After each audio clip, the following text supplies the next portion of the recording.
First order of business is approval of the agenda. Steph, do we have any on-table items to add to the agenda? No. Okay, other members of the committee? I want to add just two information items, just about Bowen Transportation Society and the Climate Change Committee that I'm also on, had some transportation meetings as well.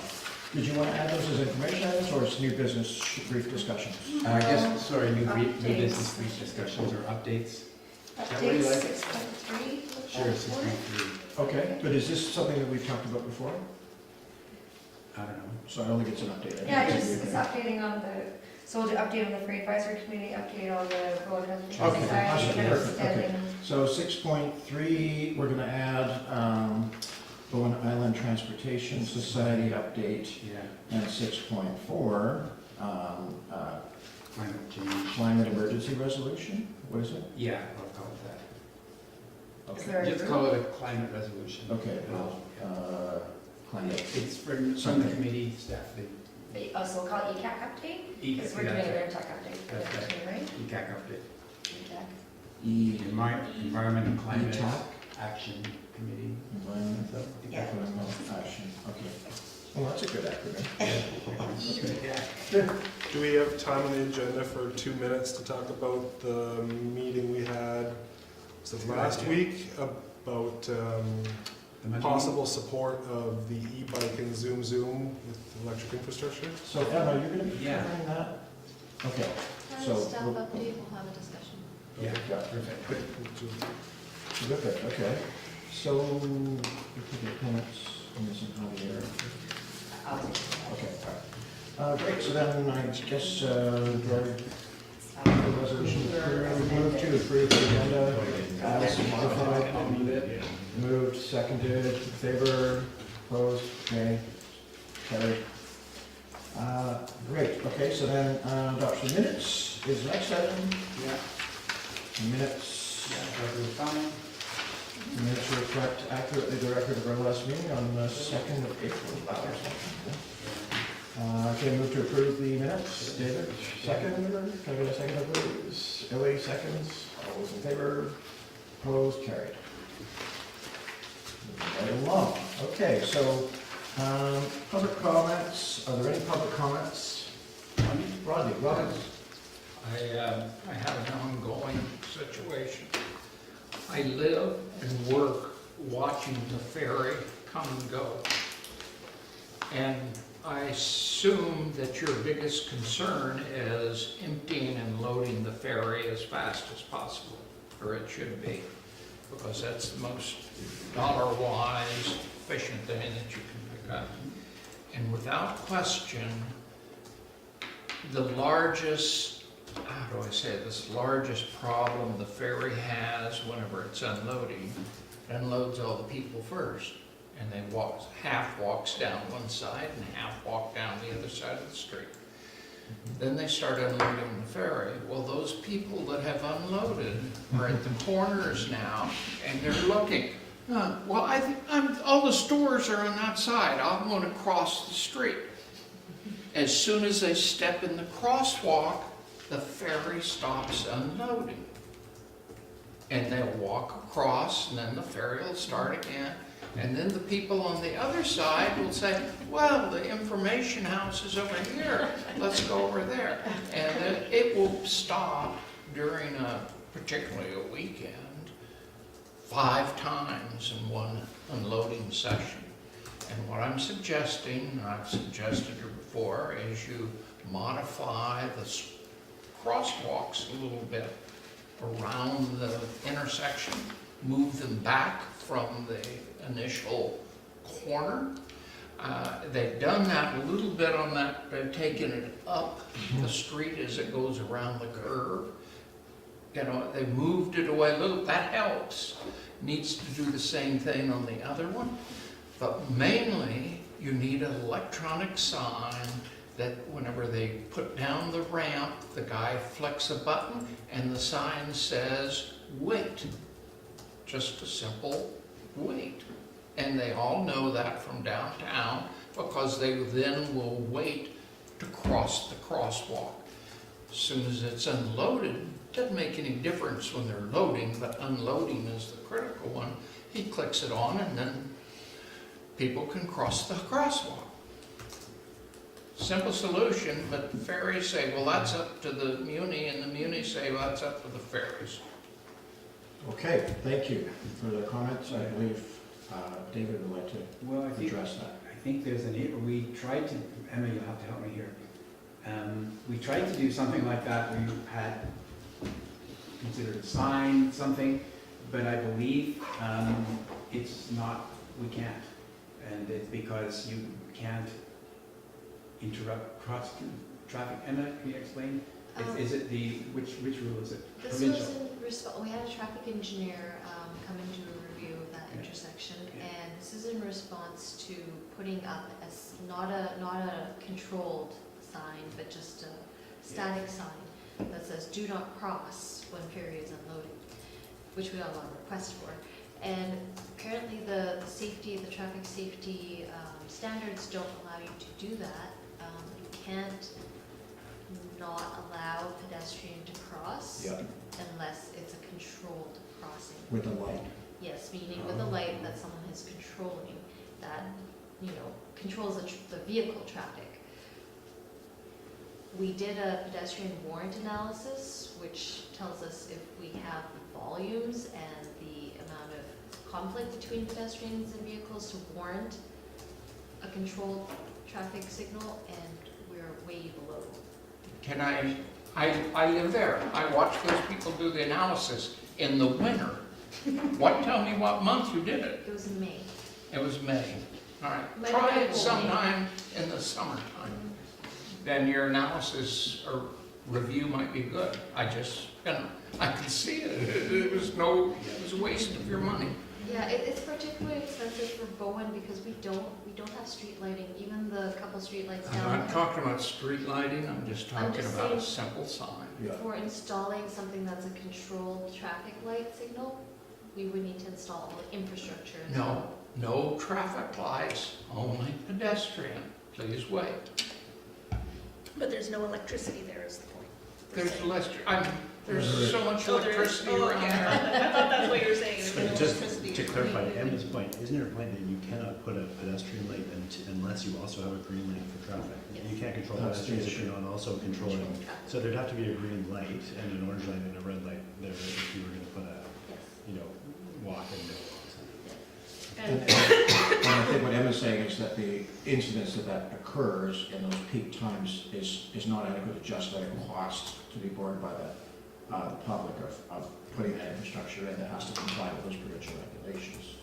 So, Is there a possibility of talking to BC Ferries about, on those busy times when the ferry is full of pedestrians, to let the cars go off first? No, they'll never allow that. Not with work? I don't think they would. I think that'd be Because too then- difficult, because where do you put all the people? And that we Well, have, they'd have to wait until they were told to go Up top, downstairs. but I mean, yeah. yeah. But then the cars go off and there isn't any problem. Cars go off and then the people come off.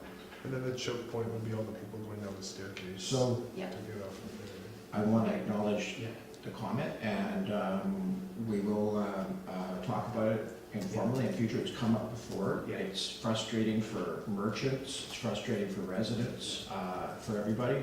It's a really difficult confluence of regulations and practices that we have to comply with. So that's what we've learned on this committee after discussing this for some time, several times over the past year or so. So thanks. And yeah. I wish there was an easy answer, but we're just gonna have to keep picking away at it, I think, until we figure it out. I'll stick around just to hear your comments on electric cars, because I've got the largest lot, and Fantastic. we're interested in that too. Okay, awesome. Every time we have the cost, how do I charge you for your electric car charge? Yeah. And you gotta remember too, that when you get into that you're talking about a three-phase system, not a two-phase. It's a 208 volt, Right, three-phase system on the island. Right. You don't get a true 240 volt system. okay. So I want to move on to the next item on the agenda then. Thank you again, Rondy. To delegations 4.1. And did we actually make this change to the agenda, David? I'm not sure if we did or I not. don't know, we wanted to move 7.1 after this, Tim, so that you could be around for the discussion on the mobility. We wanted to move it in. 7.2. 7.2. Fast 7.2. forward. Not like less than the. We're moving 7.2 up to here, basically, so that we can integrate that with this delegation. So, Kim Hauner graciously agreed to join us and share some of his insights and expertise. Kim is, I think we could all, indisputably, our island expert on electrification, vehicles, and mobility, and he's prepared a presentation for us because David conned him into coming in after we were talking about our mobility test. So we thought his insights would inform that for sure. So thank you and welcome. Thank you. Is it okay if I stand here? Yeah. Okay. So, I want to point out I'm an amateur, I'm an enthusiast, so I'm not, I'm a towel maker by trade. So, but I'll tell you a little bit, I do have a bit of a background in this. So I was introduced to oil and the effects of oil during the first oil crisis when I went to study mechanical engineering in Northern California. I was a gearhead, right? Everything that cars and stuff, I was always tinkering with that. I did study architecture and urban studies. My favorite course was Better Homes and Garbage. It was fabulous. It really introduced me, and it really lasted for the rest of my life. Everything I do has been influenced by that. I did study economics, and I thought that would allow me to learn and try to understand the world. So, because I studied engineering, I always think if you can't measure, you can't improve it. So I try to measure things that I'm afraid I'm going to bore you a little bit with some measurements. The first one is understanding this idea of how to measure power. And we measure power in watts. And what is a watt? And just to try to bring it down to our level, a human just standing around is about 100 watts. So we're equivalent to one of those old-fashioned light bulbs. And a trained athlete at the peak of his career could do 400 watts, and for a short period of time. So I know when I go out and exercise and I try to run a bike and it measures how many watts, I'd be lucky to get 150 watts. So I know that in terms of how much energy it takes for me to burn 2,000 calories is like impossible. So putting that into perspective, we also talk about horsepower. So what's a horsepower? Think of it, is that the power that a horse can generate or produce over a period of time? So there's a little formula that says 750 watts equals what a horsepower is. So sometimes you read what's the rating on a car. Well, this car has 200 horsepower. It seems a little bit excessive to carry a single occupant in the car. And 200, although truly a horse can do 15 horsepower over a short period of time, it actually is the power that a horse can exert over a day. Okay, so, and that was measured by doing this little gizmo here. So why am I interested in electricity? And I think when I was tinkering with cars, I realized that an engine, like an internal combustion engine, which is often referred to as an ICE, an internal combustion engine. Basically, it relies on, there's an explosion, and we're trying to control and capture that explosion. So the fuel gets mixed with air, it explodes, and it moves a piston. The piston now has to move a shaft, and now we have to deal with the consequences of this. So it generates heat, it generates noise, it basically tries to destroy the engine in which the explosions are happening. And then you have to transfer that somehow to the wheels of the car and move you. So when you add it all up, it's only 20% efficient. So the process of generating all this results in 20% of that moving you forward. The rest is noise, pollution, and maintenance on the engine, and all the other stuff that happens.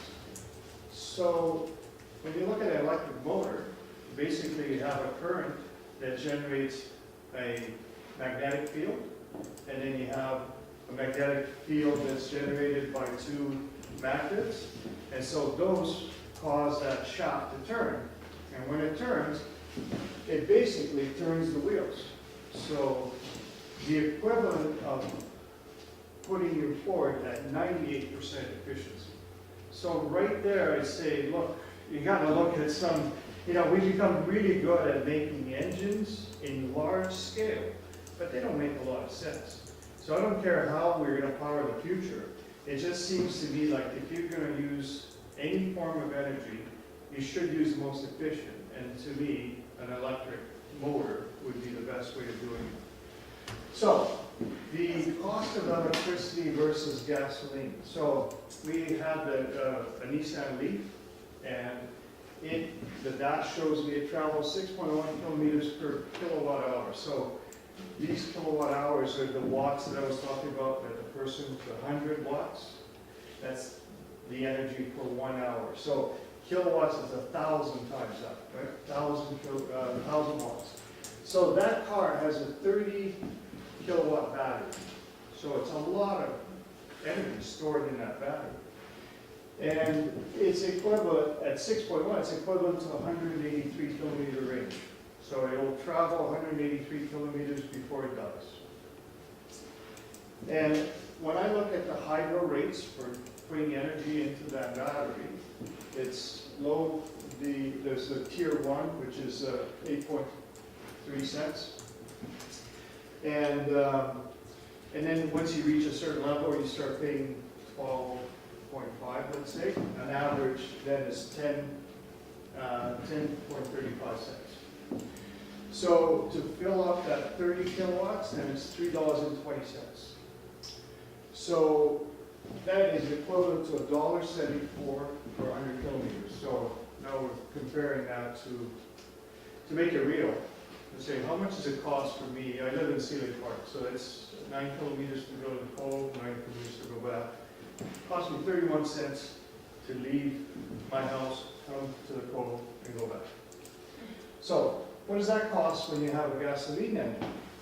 So we have I take a Nissan Sentra, which is a sort of a basic car, and you Google all this stuff, so 7.8 liters per 100 kilometers, more or less, on the island. And so 7.8 times $1.70, which is what I found the gas to be here. That's $13.26 to fill up 100 kilometers worth of travel, or $2.39. So my car cost me 31 cents, and Nissan Sentra costs $2.39 to do the same trip. So you can see there's a fair amount. And then, just for fun, I said, what about a truck? A lot of people here have pickup trucks. So you look at a Tundra, 16 liters instead of 7. It's amazing. I was really amazed at how bad it is. Anyway, so that's $4.90 to drive 18 kilometers. That's a substantial amount as far as I'm concerned. I mean, the difference. So what about the cost of a car? So because people say, well, electric cars are so expensive, so I can't afford them. Now take a look at the cost. So you buy a Chevy Cruze, which is a middle-of-the-road car for Chevrolet brand. $25,000 is that unicorn MSRP. I don't know if you see an MSRP that's published and you go and buy one in the store and it's like, oh, 25 becomes 30. But let's say an MSRP of 25, then you add taxes 28, and it's got a combined fuel economy of, again, 7.5. So you Google that, 7 years is the average time we keep a car. Okay, so for 1 year, then, and also the car has a residual value after 7 years of about 26%. That means that, I'll buy the car, I'll sell it, I'll get 26%, and then the rest I divide it up. I just did a linear 7 year. So that's almost $3,000 to operate for $20,000, which is also the average in Canada. And you put some insurance on it, that means that car costs you $21.22 a day. Okay, and then don't forget, if you're going to drive to the pole, you got to put another $250, drive twice, you gotta put another $5 for that car to get you there. Now, if you drive an electric vehicle, so you go today buy a Chevy Volt, the MSRP is $44,800. There's a reason why all EVs today are $45,000. Doesn't matter what. Because the federal government says below 45, you get this incentive. Above 45, you lose it. So all cars are 45. Doesn't matter if you buy a Tesla or if you buy a Chevy. They're all the same. And so you start with this 45,000, and right now you get $5,000 off from the province, $5,000 off from the federal government, and you, if you have an old car, you can turn it in for $6,000. So the net is $34,176. I've been tracking the cost of EVs for a long time, and they've been stuck at $1 per watt. So when you go and buy a car and it says it's got 60 kilowatt battery, you can count that that's a $60,000 car. Now, because of these incentives, it's gone down to 57 cents. So that's a huge reduction for the buyer. Like these are real incentives. So anyway, this car has got a 60 kilowatt battery, which is a 380 kilometer range. And that's a pretty good range for a car. If you're going to operate that for 7 years, Google tells me that the residual value for an electric car is about 51% instead of 26%, because people understand that after a period of time, the car doesn't wear out, whereas a regular combustion engine will wear out. So that means that this car, after all the same math, costs $13, and we saw before this was $21. So your electric car is actually cheaper per day than your, if you keep it 7 years, than your regular cheap car. And again, just for fun, where's the Tundra? Tundra is just the it's like Toyota, everybody thinks is a great car, a great truck. So it's a premium truck. So a premium truck here is going to cost $30, and of course you have to add that $4.90 to get it to the close and back. So now, what if you buy a used Nissan Leaf? You can bring that down to $9.23. So suddenly your math of owning an electric vehicle makes sense for you to take your Tundra, buy it, keep it in the garage, use it for the days you're hauling wood, and buy a used Nissan Leaf and run it for every day, because you're going to save a pile of money. So I'd say this is like a fantastic deal, and you still get some scrap. You get $3,000 on an old vehicle. So it's not and this car is virtually identical to a brand new car. It just doesn't have quite the range because the battery is smaller. But for Bowen Island, it's like you could go back and forth 20 times.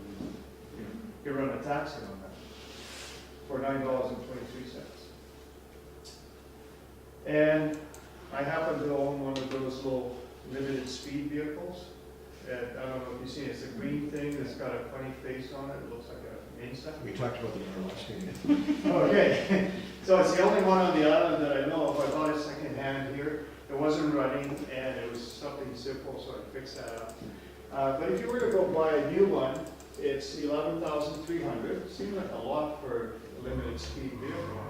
But, and then you still get a VC incentive, so it brings it down to $7,600. It's got lead acid batteries. Now, my vehicle's got 6 years on it, still running fine. So despite the fact that lead acid batteries aren't supposed to last that long, so far it seems pretty good. It runs 40 kilometers at 40 kilometers an hour. So I can go to the Cove twice, basically, and just barely, but it works. And if you were going to run that car, it's, doing the same math, $8.49, and sorry, and this was $9.23. So go out and buy a used Leaf. It's a way better car. It's got all the modern amenities. It's got heater and all that stuff. So I'd say buy a used Leaf. Yeah.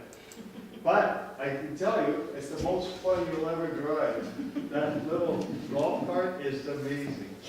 Like, you sit in it and you smile. Just, and then, of course, there's active transportation, which as you can see, I use regularly. I have an e-bike. I just started to keep fit. And, well, at first we didn't have a second vehicle, and then I started biking, and then I realized it's a lot of work, and, just falling asleep at work. And so I started using my e-bike to get to work.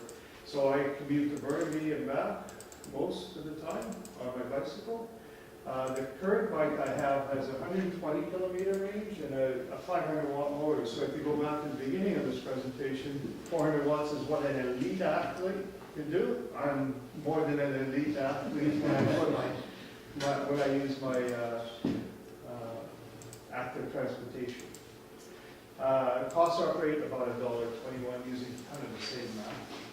And so I get a lot of people read on social media, what's the impact of electric vehicles, these batteries and blah, blah, blah. And I have to tell you, I don't know, and none of us know. But behind every one of those comments, there's somebody pushing that. And it's the oil industry or the Greens or somebody's feeding that information out there. A couple of things I do know. Every part of every car, doesn't matter what, has been extracted out of the ground, has been refined and turned into a vehicle. There's no part that's grown out of a tree. So there is no option. Everything comes out of the ground. Which elements are used in the car, I don't think matter that much. They're all bad. If you buy a car, you're doing something bad. You start walking, right? So I say from that point of view, there's, it's probably even. If you buy an electric vehicle, if you buy a gasoline car, but there's one difference though, that the fuel to run an electric vehicle does not come out of the ground most of the time.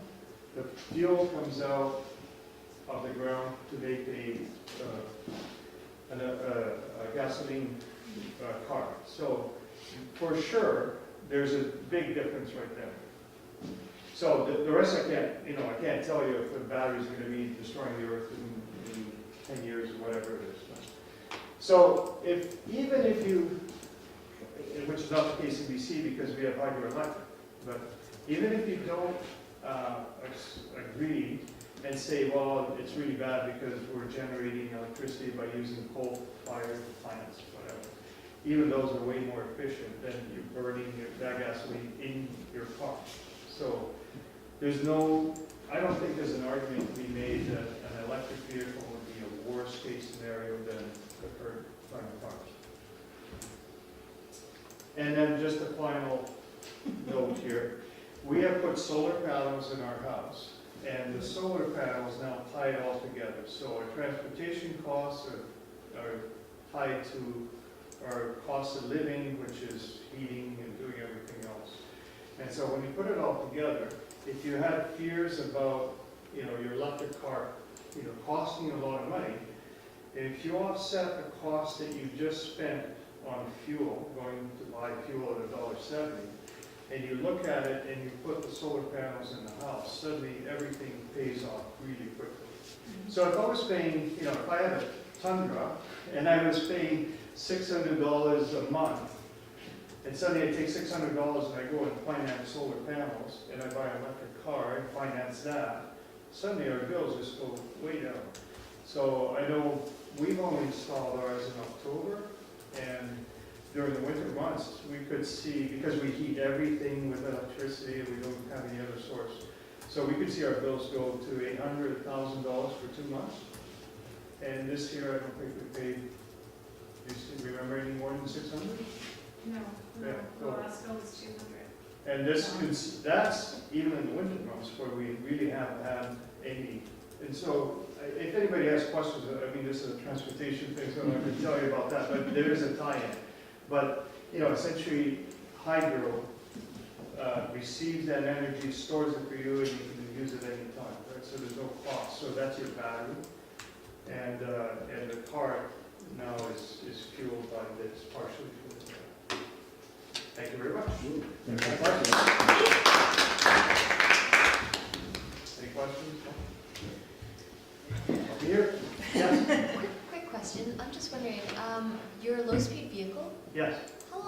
take to charge? It's really fast because it doesn't have a big battery. So it's so I'll explain a little bit. Actually, you had a question about charging the cars.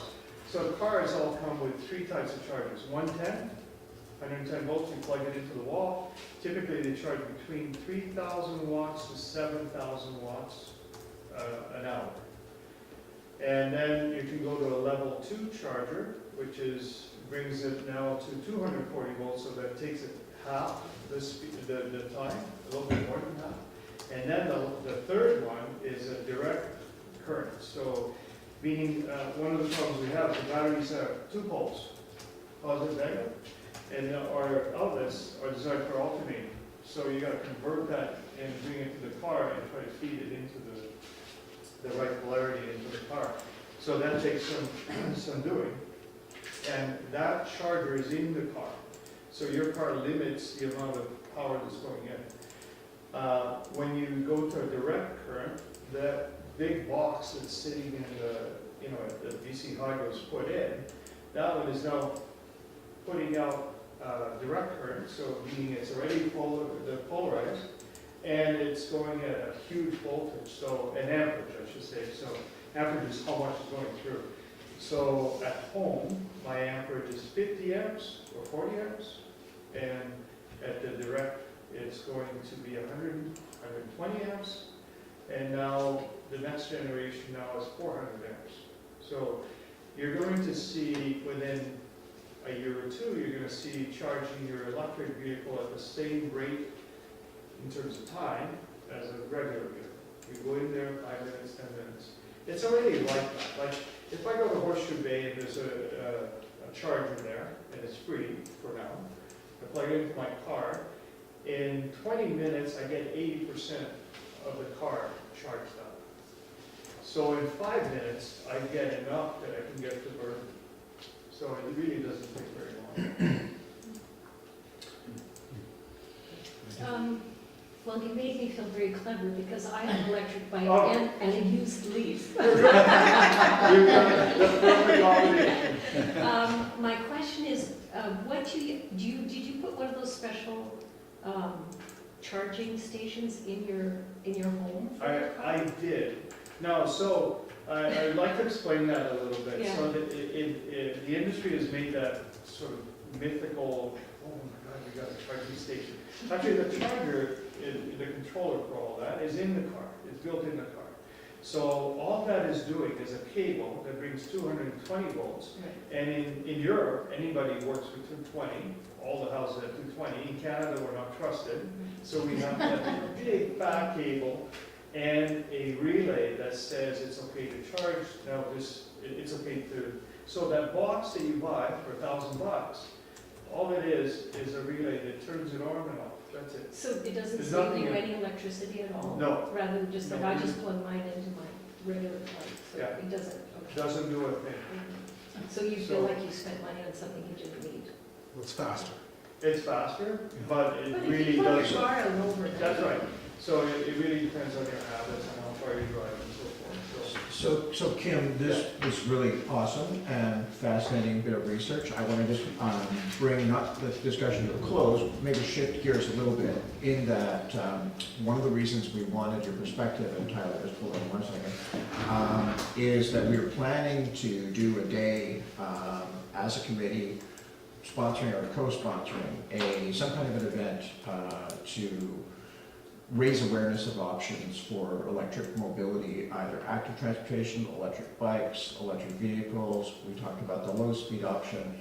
So we were just trying to get a handle on what the scope should be, what the brackets should be around that event, and whether we have islanders bring in their electric vehicles to just talk about them and their experience, or bring in manufacturers, or bring in electric bikes. So we're just kind of trying to get a handle on that, and we were wondering if you had any thoughts on, if you were involved in that, what you might include in it. In my opinion, I think people need to be exposed and get away from the myths. So, whatever attracts people. So, Vancouver's a pretty awesome place. I mean, we have, there's one guy making the solo locally. Yeah. That's pretty neat. Motorino has a really wide range of options. They have 3-wheelers and like leaning 3 fantastic. And then there's bicycles, and then of course, I have the only low-speed vehicle. Actually, I just should point out that Bowen Island is the only place in Bergen, I mean in British Columbia, where you could have that low-speed vehicle. So it is a unique opportunity. I mean, we could make that, you know, the thing about Bowen Island, right? Bowen Island is the place we. Is that because of the speed limit? here? Well, we have a 40 speed 40K limit, on which one, is, right. is the reason why. So anyway, my opinion is if you could make it as really broad and give people options. I know that if I spoke to 2 or 3 people in town, they'd be very happy to come by and you know, let people see their products, but it's an opportunity. So yeah. I was wondering if you could speak to the differences between having an electric bike due to the weight or maintenance or Absolutely. the other stuff that came along with that transition, like Yeah. fitting it in your car or putting it on your rack. So a bicycle is, you know, they were built to be lightweight and as light as possible and have lots of gears. And Bowen is a unique place that is pretty hilly and the roads are particularly good and it, you know, it's quite a short. So not a lot of people can bike. I know you're capable of going up and down. Your dad, in fact, is the main reason why I started biking. But you know, it is a hard place to ride without the motor. So the motor adds a lot of weight to the bike. You know, it's I think the current versions are probably 50 to 70 pounds for the bike itself. So I would argue that the first 2 levels of assist are just to make the bike move, because you have to overcome that extra weight. And then when you get to the 3rd level of assist, you start getting some traction and moving yourself. But they have a huge impact on going up the hill. So despite the extra weight, I find that going up the hill, it makes a big difference. And it's the difference that you say, I don't feel like doing it, okay, I don't like it. You know, so if I'm going to the Cove, even though I have all the possibilities, right? I have a low-speed vehicle, I have a high-speed vehicle, and I have a bicycle, I always take the bike because it, you know, it gives me some exercise and it's great for the arm. But without that motor, I would not. Sorry? The Sealy Park Hill? Yeah. Because I it's live on not- that hill. That's not a hill, that's a wall. Yeah. And if you try it at 5 in the morning in the winter when it's raining hard, you say, that is a wall. I cannot do that. Yeah.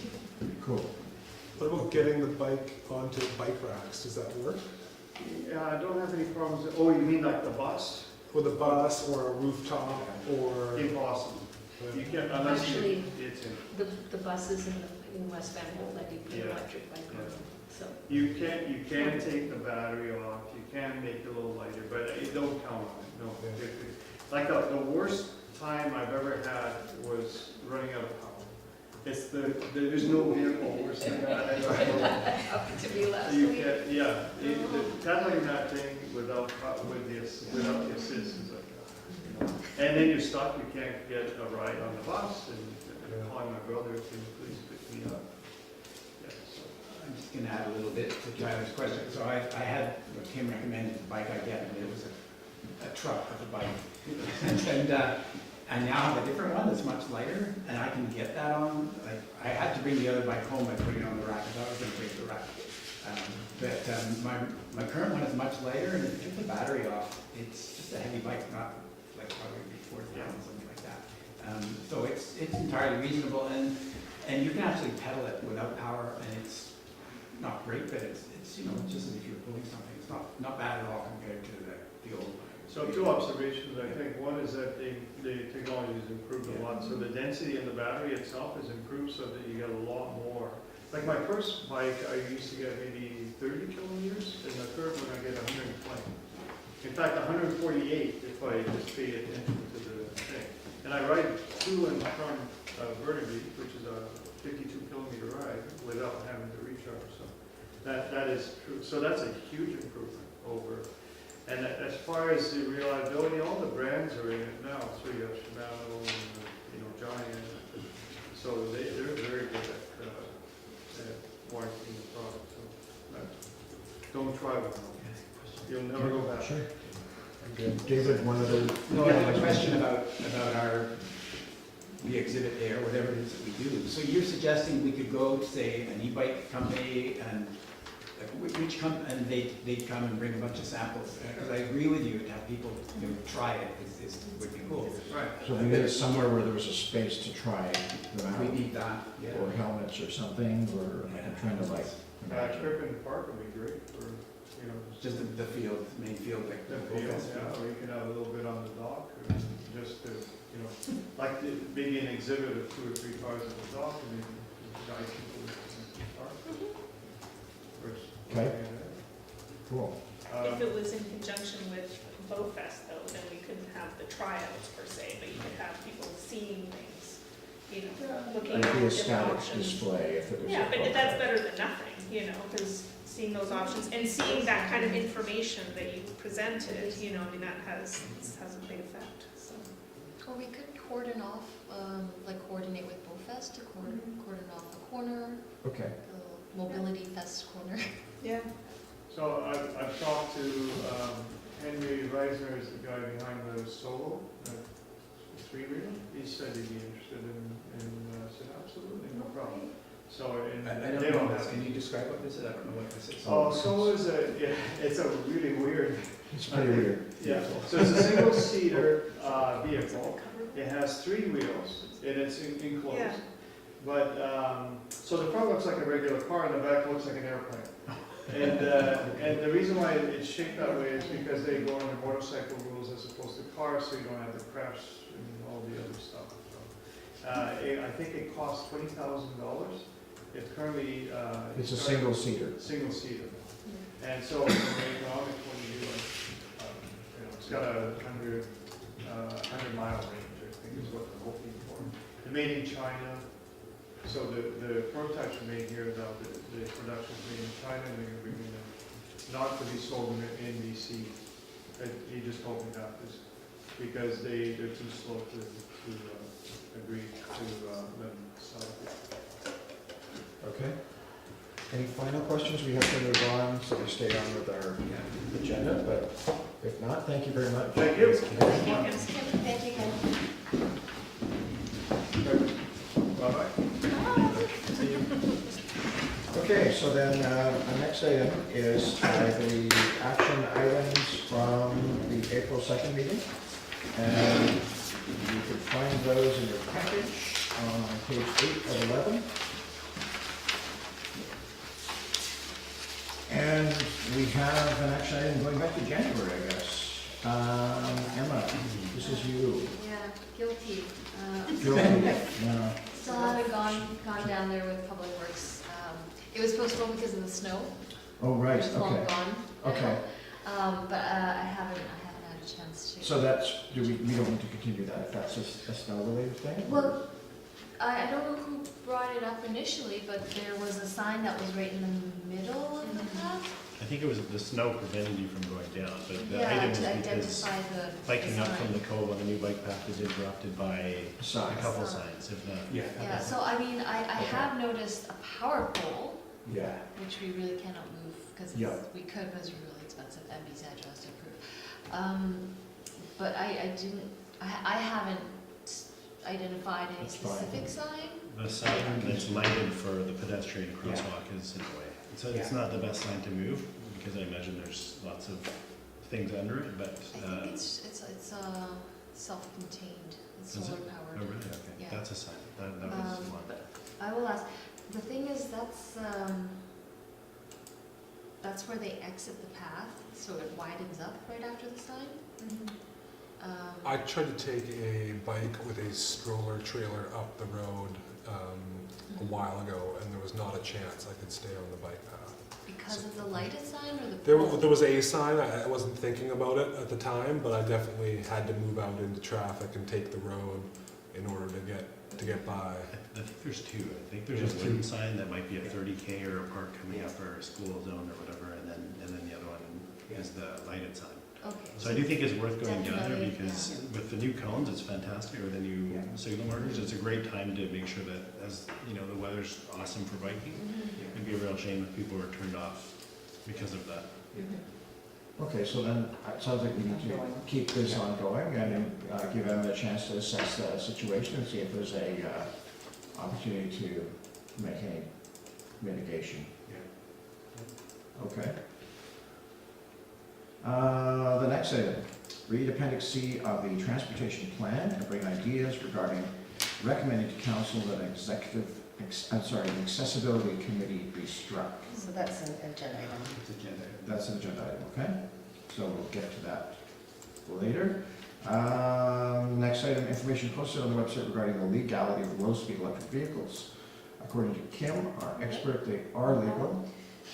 So, They're legal, it's about putting it on the website right, to tell people that they're legal. Yeah, so I didn't actually get a chance to have a specific discussion, but we had a communications team meeting, and it was brought up to have a section on the website in general called, what did Sophie call It's it? kind of mythbusters or something like that. Some sort of Yeah. mythbusters, yeah, like, and it would address things, she had a good name for it. Yeah, I know, it's better than mythbusters. It'll be in my book.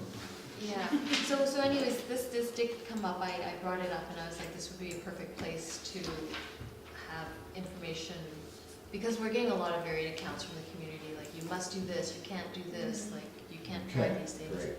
So a place to clarify policies on transportation issues. Or anything that in the community that's got a lot of questionable information.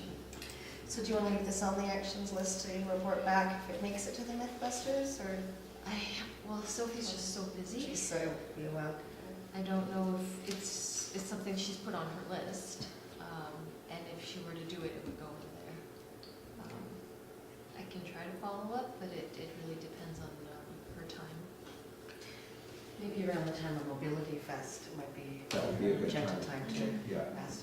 This doesn't seem to be high on our priority list. Kim just said buying a Leaf, a used Leaf is way better. There's, there's other things such as the engine that needs signaling, and like, I just don't see many people being interested in this. If it's, Yeah, and I think like a little info board at Mobility Fest would probably suffice Yeah. if people were I think so, interested.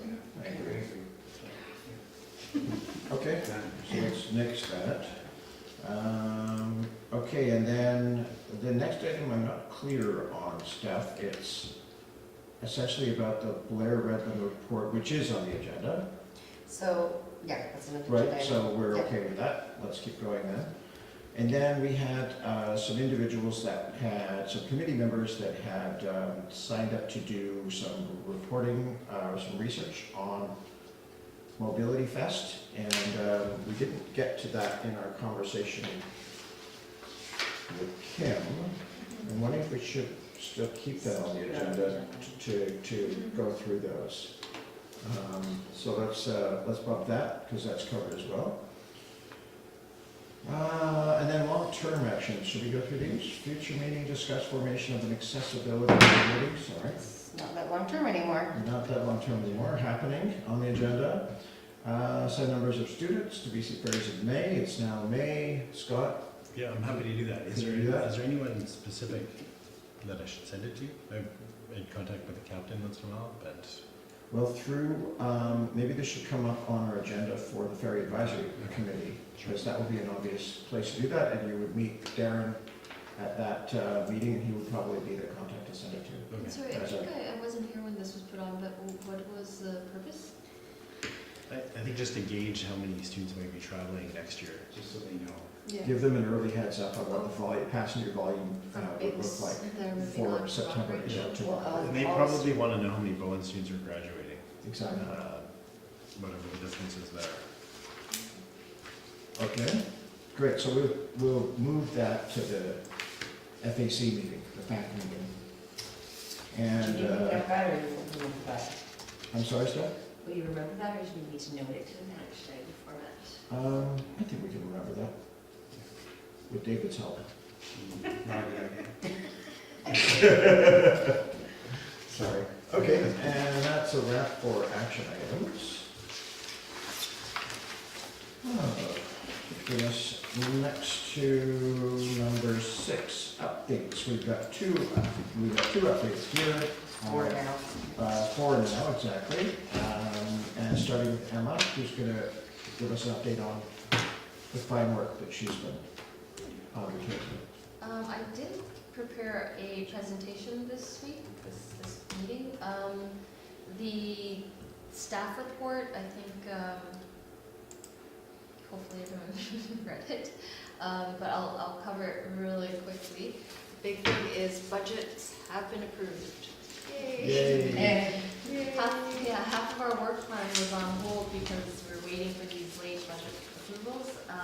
So after that approval, I think most of the work plan is fairly on schedule. We have 4 delayed projects. I'd say the first one, the pilot project, on-demand pilot with Translate. It's been delayed by over a year, almost 2 years at this point, and completely out of our control. Translate has had their internal issues that they have to deal with, bureaucracy, hurdles and whatnot, and then staff turnover. But the good news is it's still on, and they're hoping to have a public launch in July, hopefully. So that's one delayed project. The other one, the accessibility. But then you should explain that, it's really quite different. It's very different, yeah. It's quite fantastic. It's quite different, and I don't want to jump the gun this time. We've had several updates from them over the past year or 2 years. I'm leaving it up to their staff to bring that update when it's actually happening. So July is coming up. They were invited to come in June. I guess our June meeting is not happening. So beginning of July. If they are on schedule, then we should hear from them. But yes, it will be quite different. Yeah. That's all I'm going to say about that. The accessibility committee is delayed. As we all know, we had the new committee members, and we wanted to read the report and think about it some more, so we're going to discuss that later. Active transportation design guidelines, that we thought would be low-hanging fruit. It's research on best practices for new developments and having some guidelines in place on how to design a new development, mostly multifamily, to encourage and facilitate more active transportation, make it easier for pedestrians and cyclists to get around to, from, and through the development. That was pending budget approval, so it got delayed, but I'm currently in discussions with UBC, their SCARP program, to hire an intern. I can't remember what SCARP stands for. It's a School of Community Regional Planning, something. So they're planning students, and hopefully we can get one. And if we can, then I think this is fine. We should be able to wrap up the project on time this year. The last one, electric vehicle charging station. So we bought 2, and the work plan had us installing it beginning of the year. So it's been delayed for 2 reasons. Installation will cost about $15,000, so we needed budget approvals, and that was delayed. But also, the site that was selected based on feedback from engagement last year was on Cardina Drive. And I think since then, there has been enough pushback from the local stakeholders, namely the library and BIAC and Karen Circle, concerns around taking up their parking with the charging station, that I think we need to go to council to make that decision. It's no longer really a staff operations decision, it's getting too political. So that means it'll take longer. We'll have to go to council, present on it, and have them decide if it's okay to go there. A backup right now is in the library lot expansion, which you guys are probably wondering, what expansion? No. It is yet to be determined.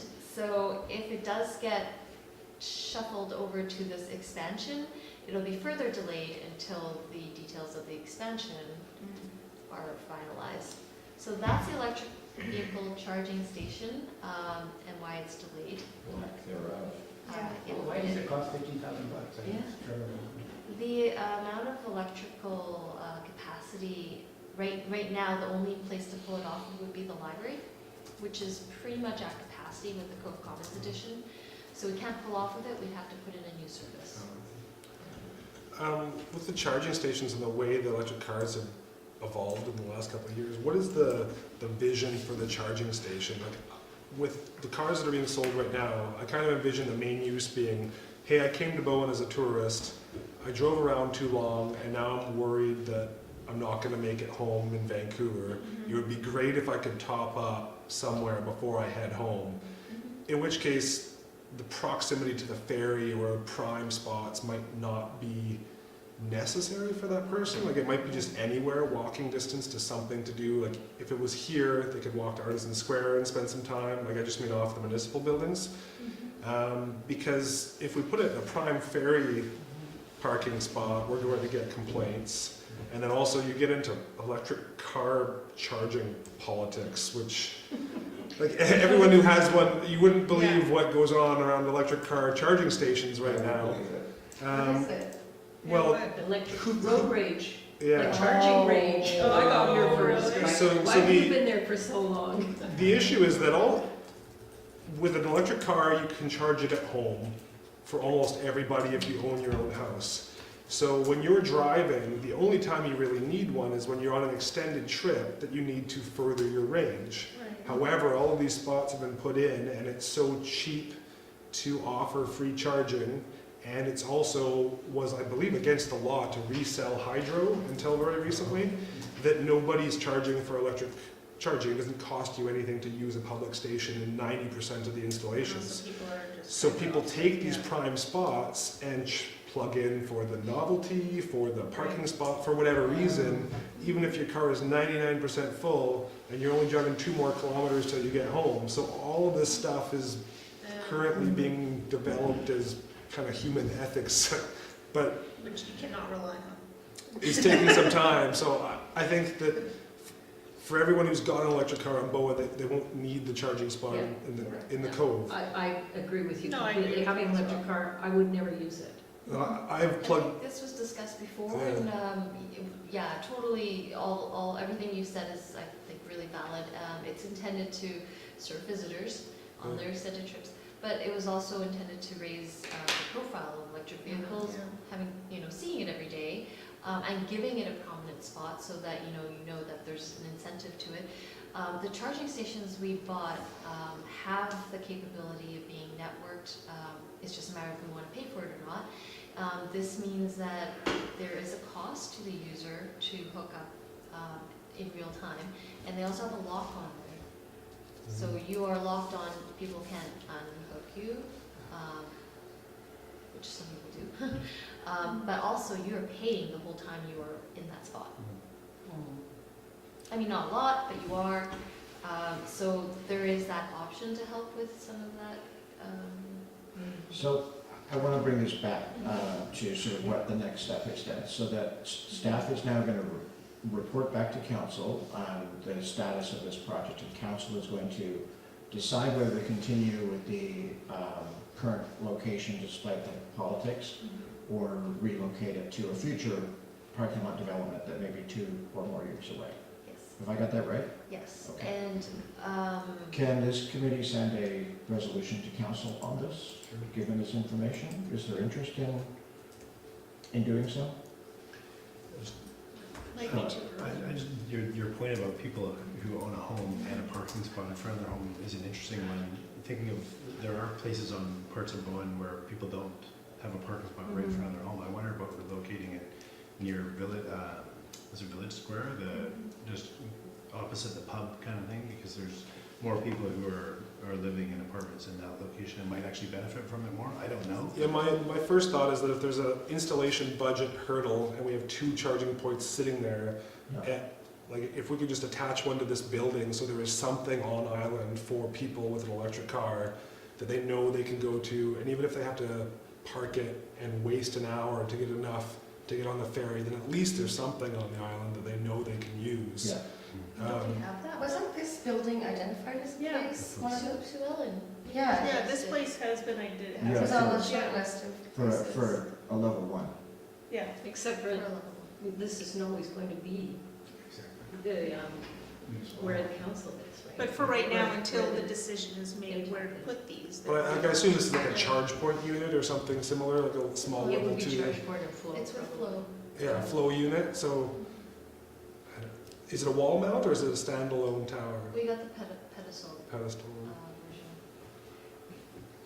Yeah, my thought is that having a station on the island is better than no station, Yes, I agree. even if But it's it in a doesn't poor have to spot. be So that's the library. spirit of what I was Yeah. gonna suggest in terms Yeah. of a resolution, is that, you know, if we have the equipment, Yeah. we own it, and it's sitting there not being used, we're not doing anyone any favors. Yeah. So,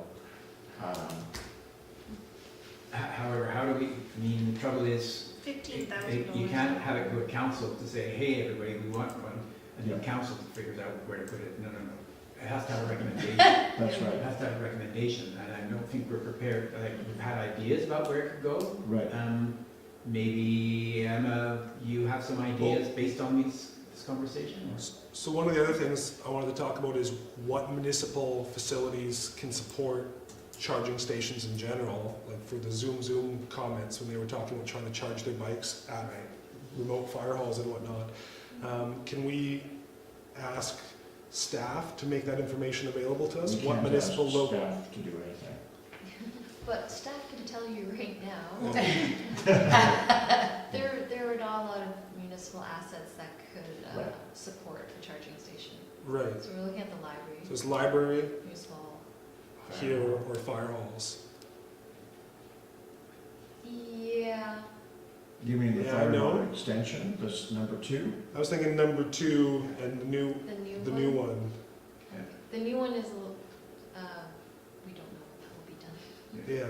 But for the amount of money for the installation, it's not like you just wanna go, oh, let's put it here for now, and then Yeah. change Well, I our guess minds. my No, hope was no, that no, yeah, the Installing it cost- here would be Right.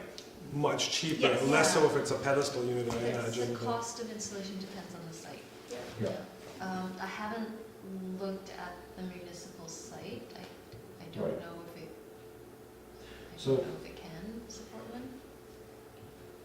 So then I'm wondering if this is maybe not the place, if it's been stalled for a year already, sounds like maybe we should do some independent work. Yeah, we have some, we need to do some work on it to figure out where and make some So that recommendations. we can make a recommendation to council whether they want one or not, unless it's already coming to the next meeting. Well, just to give the history on this charging station that we've had for a while now, the discussion from BIMTAC previously was narrowed down to the code. Yeah. It was pretty unanimous, we wanted it Yeah. somewhere in the code, and then with that, we went forward with engagement. Yeah, We engaged all the businesses and the property owners in the cove to see if they would like to enter into an agreement to use their property to host a station. We also talked to the library and Cove Commons and that area, how do you feel about a station in that area? So the results that came back were pretty varied. No one was strongly against Cardina except for Cove Commons, who's right in front of it.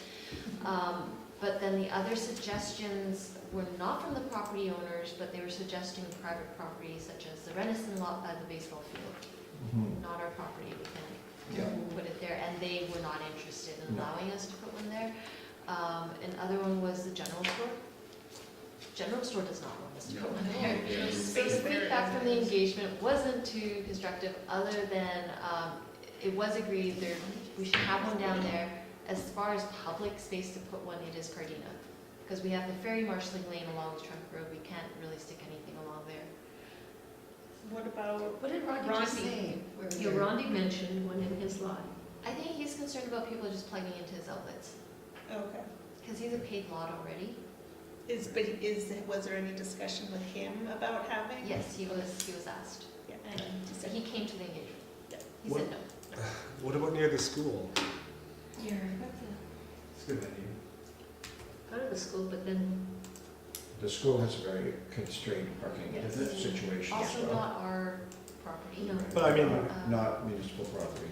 The works yard, then you're getting out of the way. yeah, you And can't you're- walk and anywhere it's- from there really unless you go through it. You know, if the idea is to have it seen as. Yeah.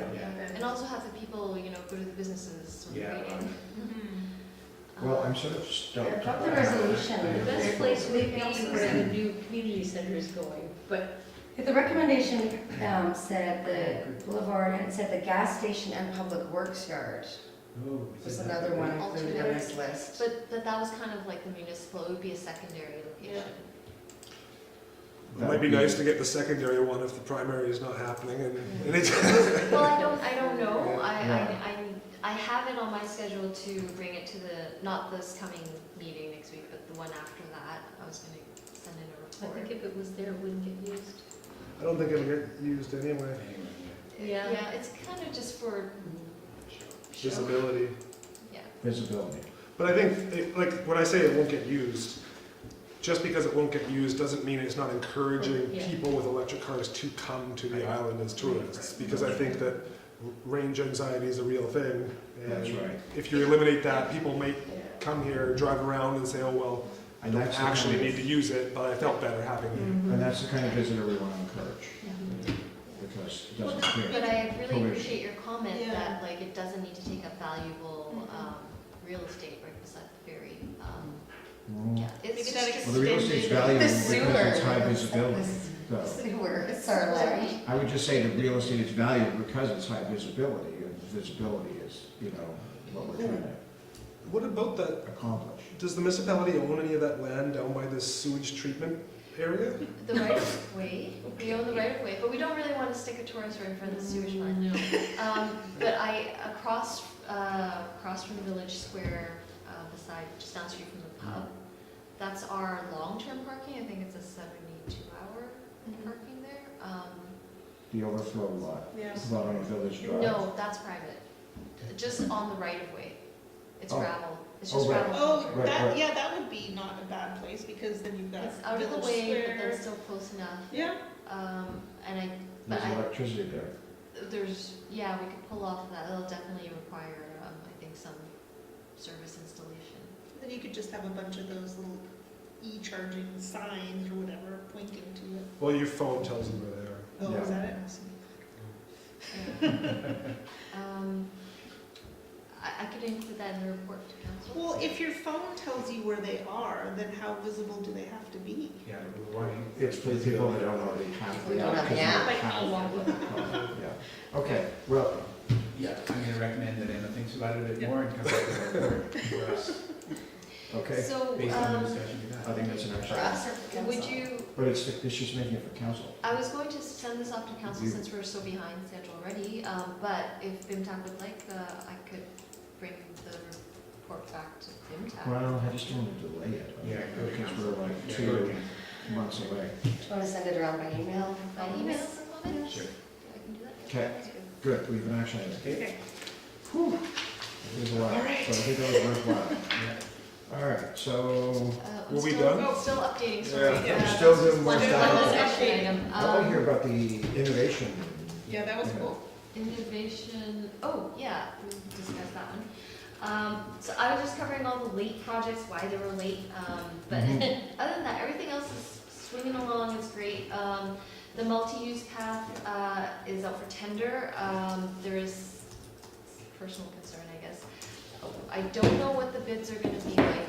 I had a pre-tender meeting with the contractors, and they seemed to think it was gonna be very expensive. We have a project budget of 360, so it really depends if the bids come in within that budget. If it requires more, it has to go back to council, and we don't know where that's gonna go. That's where the multi-use path is sitting at right now. If it does come in under budget or within budget, then it'll start end of the month, early June. So that's the multi-use path right now. We got budget approved for the pedestrian network improvements and the cycling network improvements. And we discussed that end of last year, I think, if everyone still remembers. For pedestrian, we had said, let's look at the Miller Road, Seven Hills footpath, or non-existent footpath, and ways to improve that to a standard, a consistent standard all the way up. So that's great. I think we got 25,000 to do that improvement, so that budget got passed. I'll start coordinating with engineering consultant to take a look at that.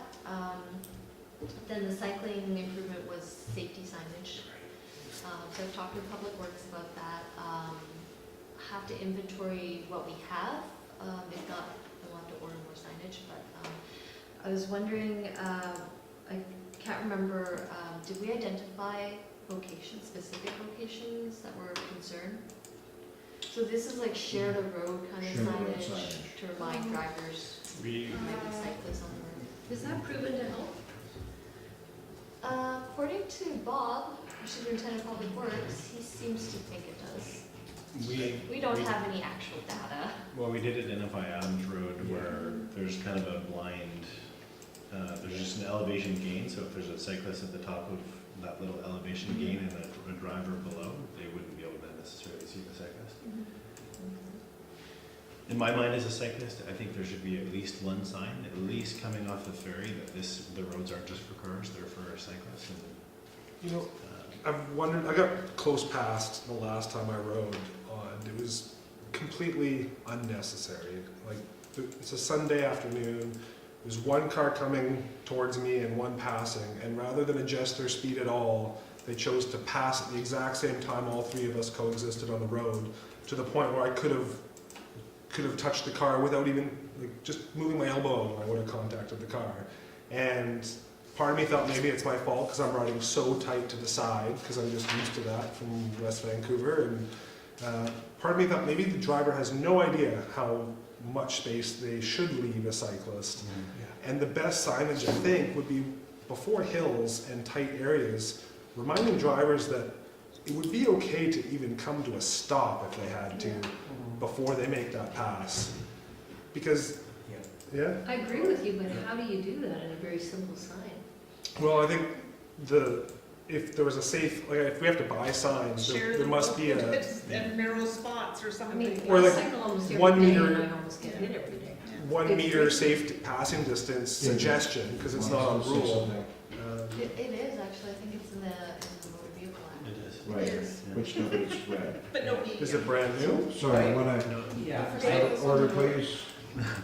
well, the same experience, I mean, just today, cycling across the island a couple of times.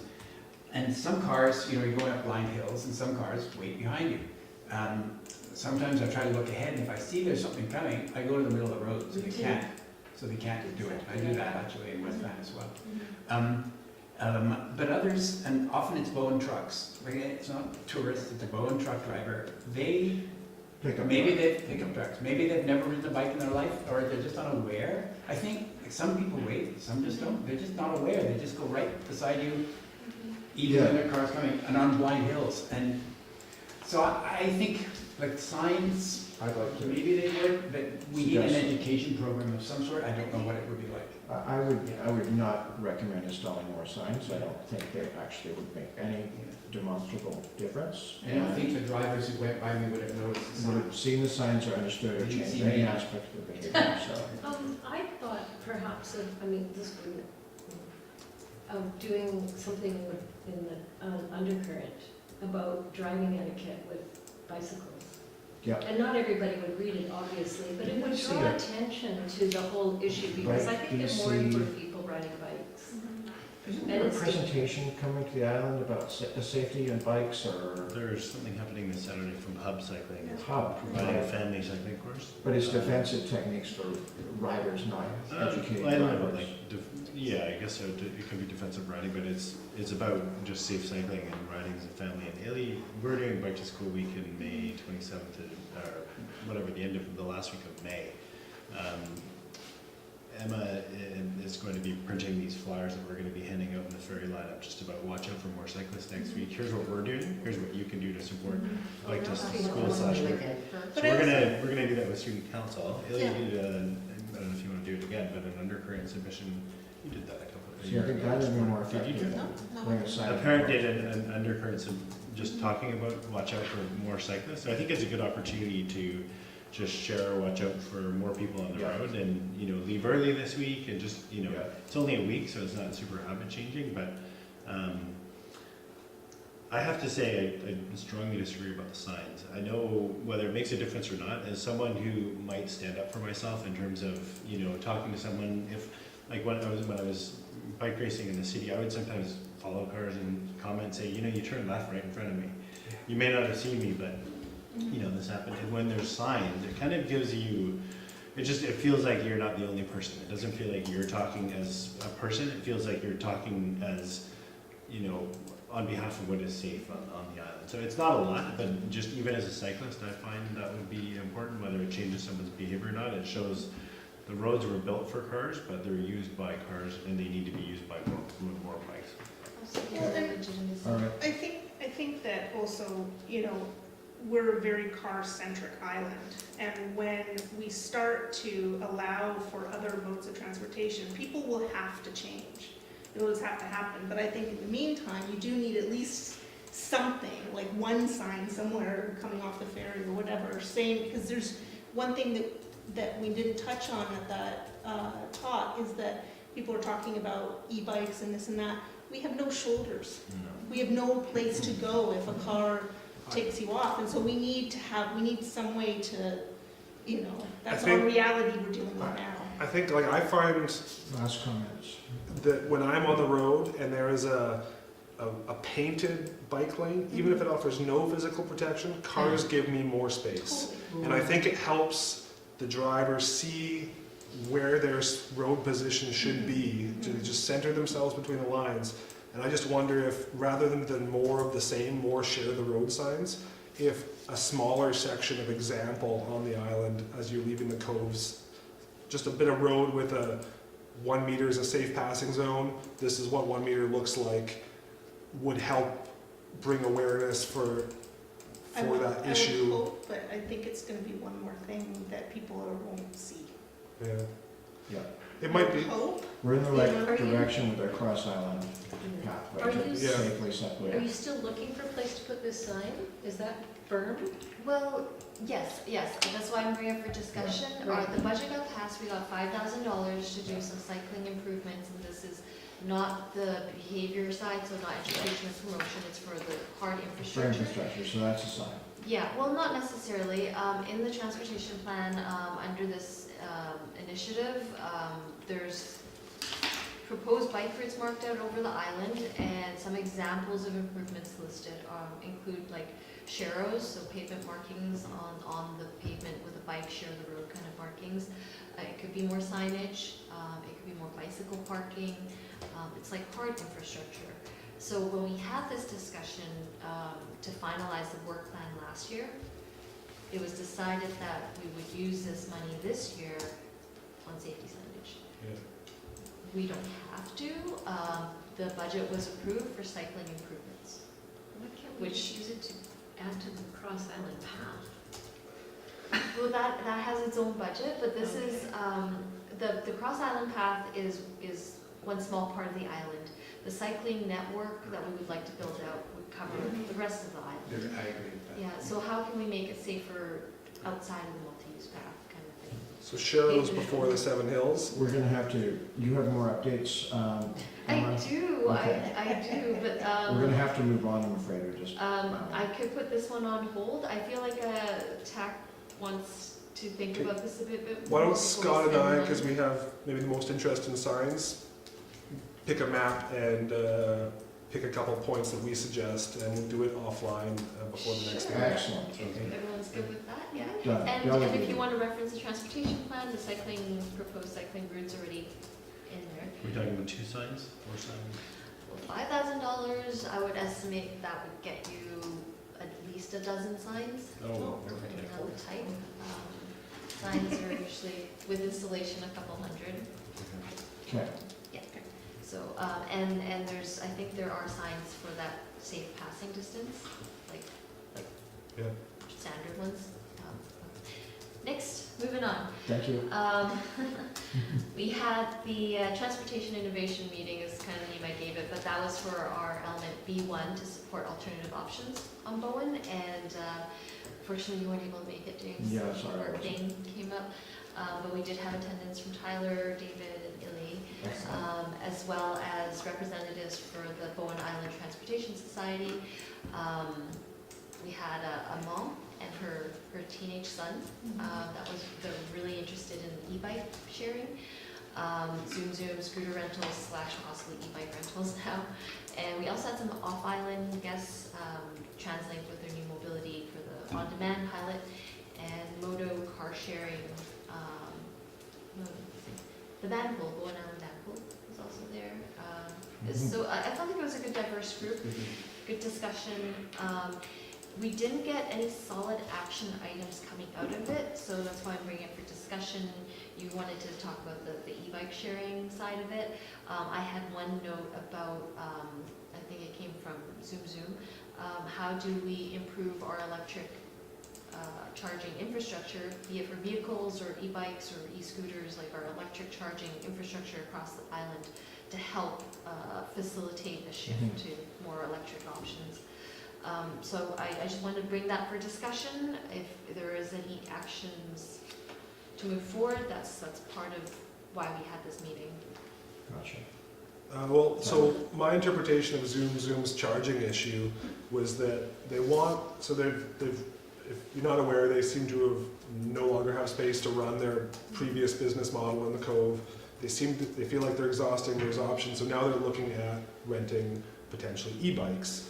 And one of their potential challenges is whether or not they will be able to satisfy all their charging needs from a central location in the Cove, or whether they might need a satellite location that allows people to charge or swap for a fresh battery, maybe closer to Tunstall Bay or another popular location. What they would need, infrastructure-wise, is a plug. They need to be able to, if they were going to do something like that, they would have to be able to set up a stand that could house a few batteries and allow their users to pick up a fresh one. So my thought was that if the municipality has any infrastructure spread out across the island that could facilitate something as simple as a 120 volt plug, that we just make that public knowledge that, hey, we would support this 6 square foot spot next to this piece of land that we could provide a plug and share it with people who wanted to set up a charging station for whatever gig you're trying to set up. It would need to be accessible to everybody with an electric bike, right? It would be a public facility, basically, that we're going to allow you to use our hookup here, but Zoom was like they would want to run allow the commercial business to have some access to that too. Was it ever finalized about what kind of permit they need to run the e-bike? Was it the same as with the e-scooter or with the scooters? I've had They're discussions doing with them preliminary about this. research right now. So okay, because that's something as well. Yeah, as far as land use zoning Yeah. and all permits and all of that, they have all the information they need. But I guess, are there spots? Like, Yeah. So when we talk about fire hall and using that space for a power supply, is that awkward? I'm gonna say yes, but I would have to consult the fire department. The main concern is we have a park and ride set up there that's really underutilized, and that was a concern with the fire department regarding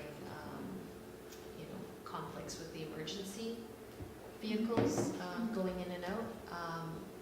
I guess fortunately it's been underutilized, so it's never been an issue, hasn't come up as an issue. But if we were to start bringing a lot of people on e-bikes in and out, and they had, conflicts. I'm just speak against that. I mean, okay, have it with a bike path going in and have it over on the side. I mean, that's absurd. That seems I mean, if the fire truck is going to start People will making get that, out of the way. people will get out of the way and know how to do that. Yeah, my thought is it would be as simple as providing 120 volts to a parking spot Yeah. and saying that this can be used for charging whatever you want. Yeah. The municipality supports this. Yeah, and the municipality explicitly allowing commercial uses of that space. That's where we might I run think that into would require a issue. separate agreement. Yeah. Well, I think that might require a separate agreement, and also with how they handle like the increased traffic. If you are going to run a business that regularly has bikes coming in there to do this, you would want them to provide some signage and marking. And If I were the Artisan Square business people, I'd be all over this, because it would be keeping people up there Yeah. who are I think it has to be waiting in for some coffee while their destination bike charges. Yeah. But I think the problem, so this idea is not that you would get there and plug in your bike and wait. This would be, I was at Tunstall Bay Beach. Oh, okay, We were- swap. When you're swapping, so all the bikes would be doing is coming into the parking spot, I don't know how they would manage this, but you would need to pull a battery off the Got it, charger, got put it. it on the bike, and put the other one back, and then Okay. continue. That would work for a commercial operation, but as a public charging station, Yeah, I I don't don't think know. it would. No, I'm not suggesting we supply any of this, but we have interest from a local operator who's trying to make this work, and there's no way they can go and buy a plot of land with hydro service somewhere else on the island. So they were looking for what sort of support they could get, and if the municipality could do this, and it would just, the basic offering would just be that we're supplying a parking spot with a plug. And if that helped them do their business, then maybe they could use it.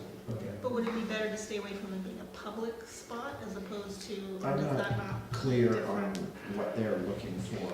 I don't Was it think just they're a clear yet. discussion point, or? It was just brought up in the discussion. They Yeah. haven't brought it to the municipality. They haven't even So finalized then- the business plan yet. I'm gonna suggest that we park this discussion until they develop their business plan a bit further and have identified more what their specific needs are, and then we could see if the municipality can in some way support it or lower barriers at least.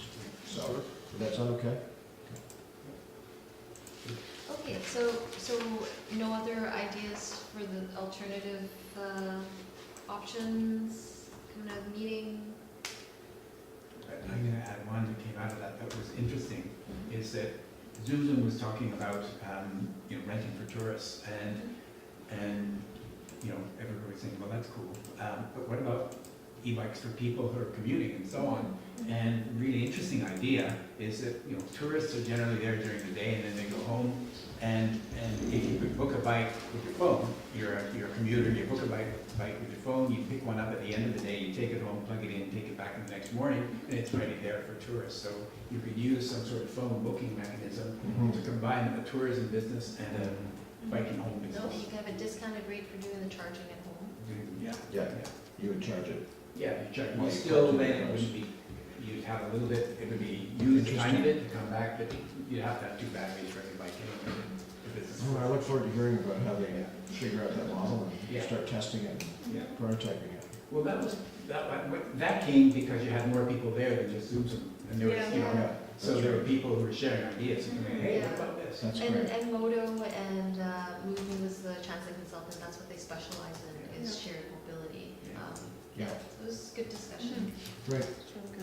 Okay, Okay. so the next one I wanted to bring some discussion on was the regional partnerships initiative.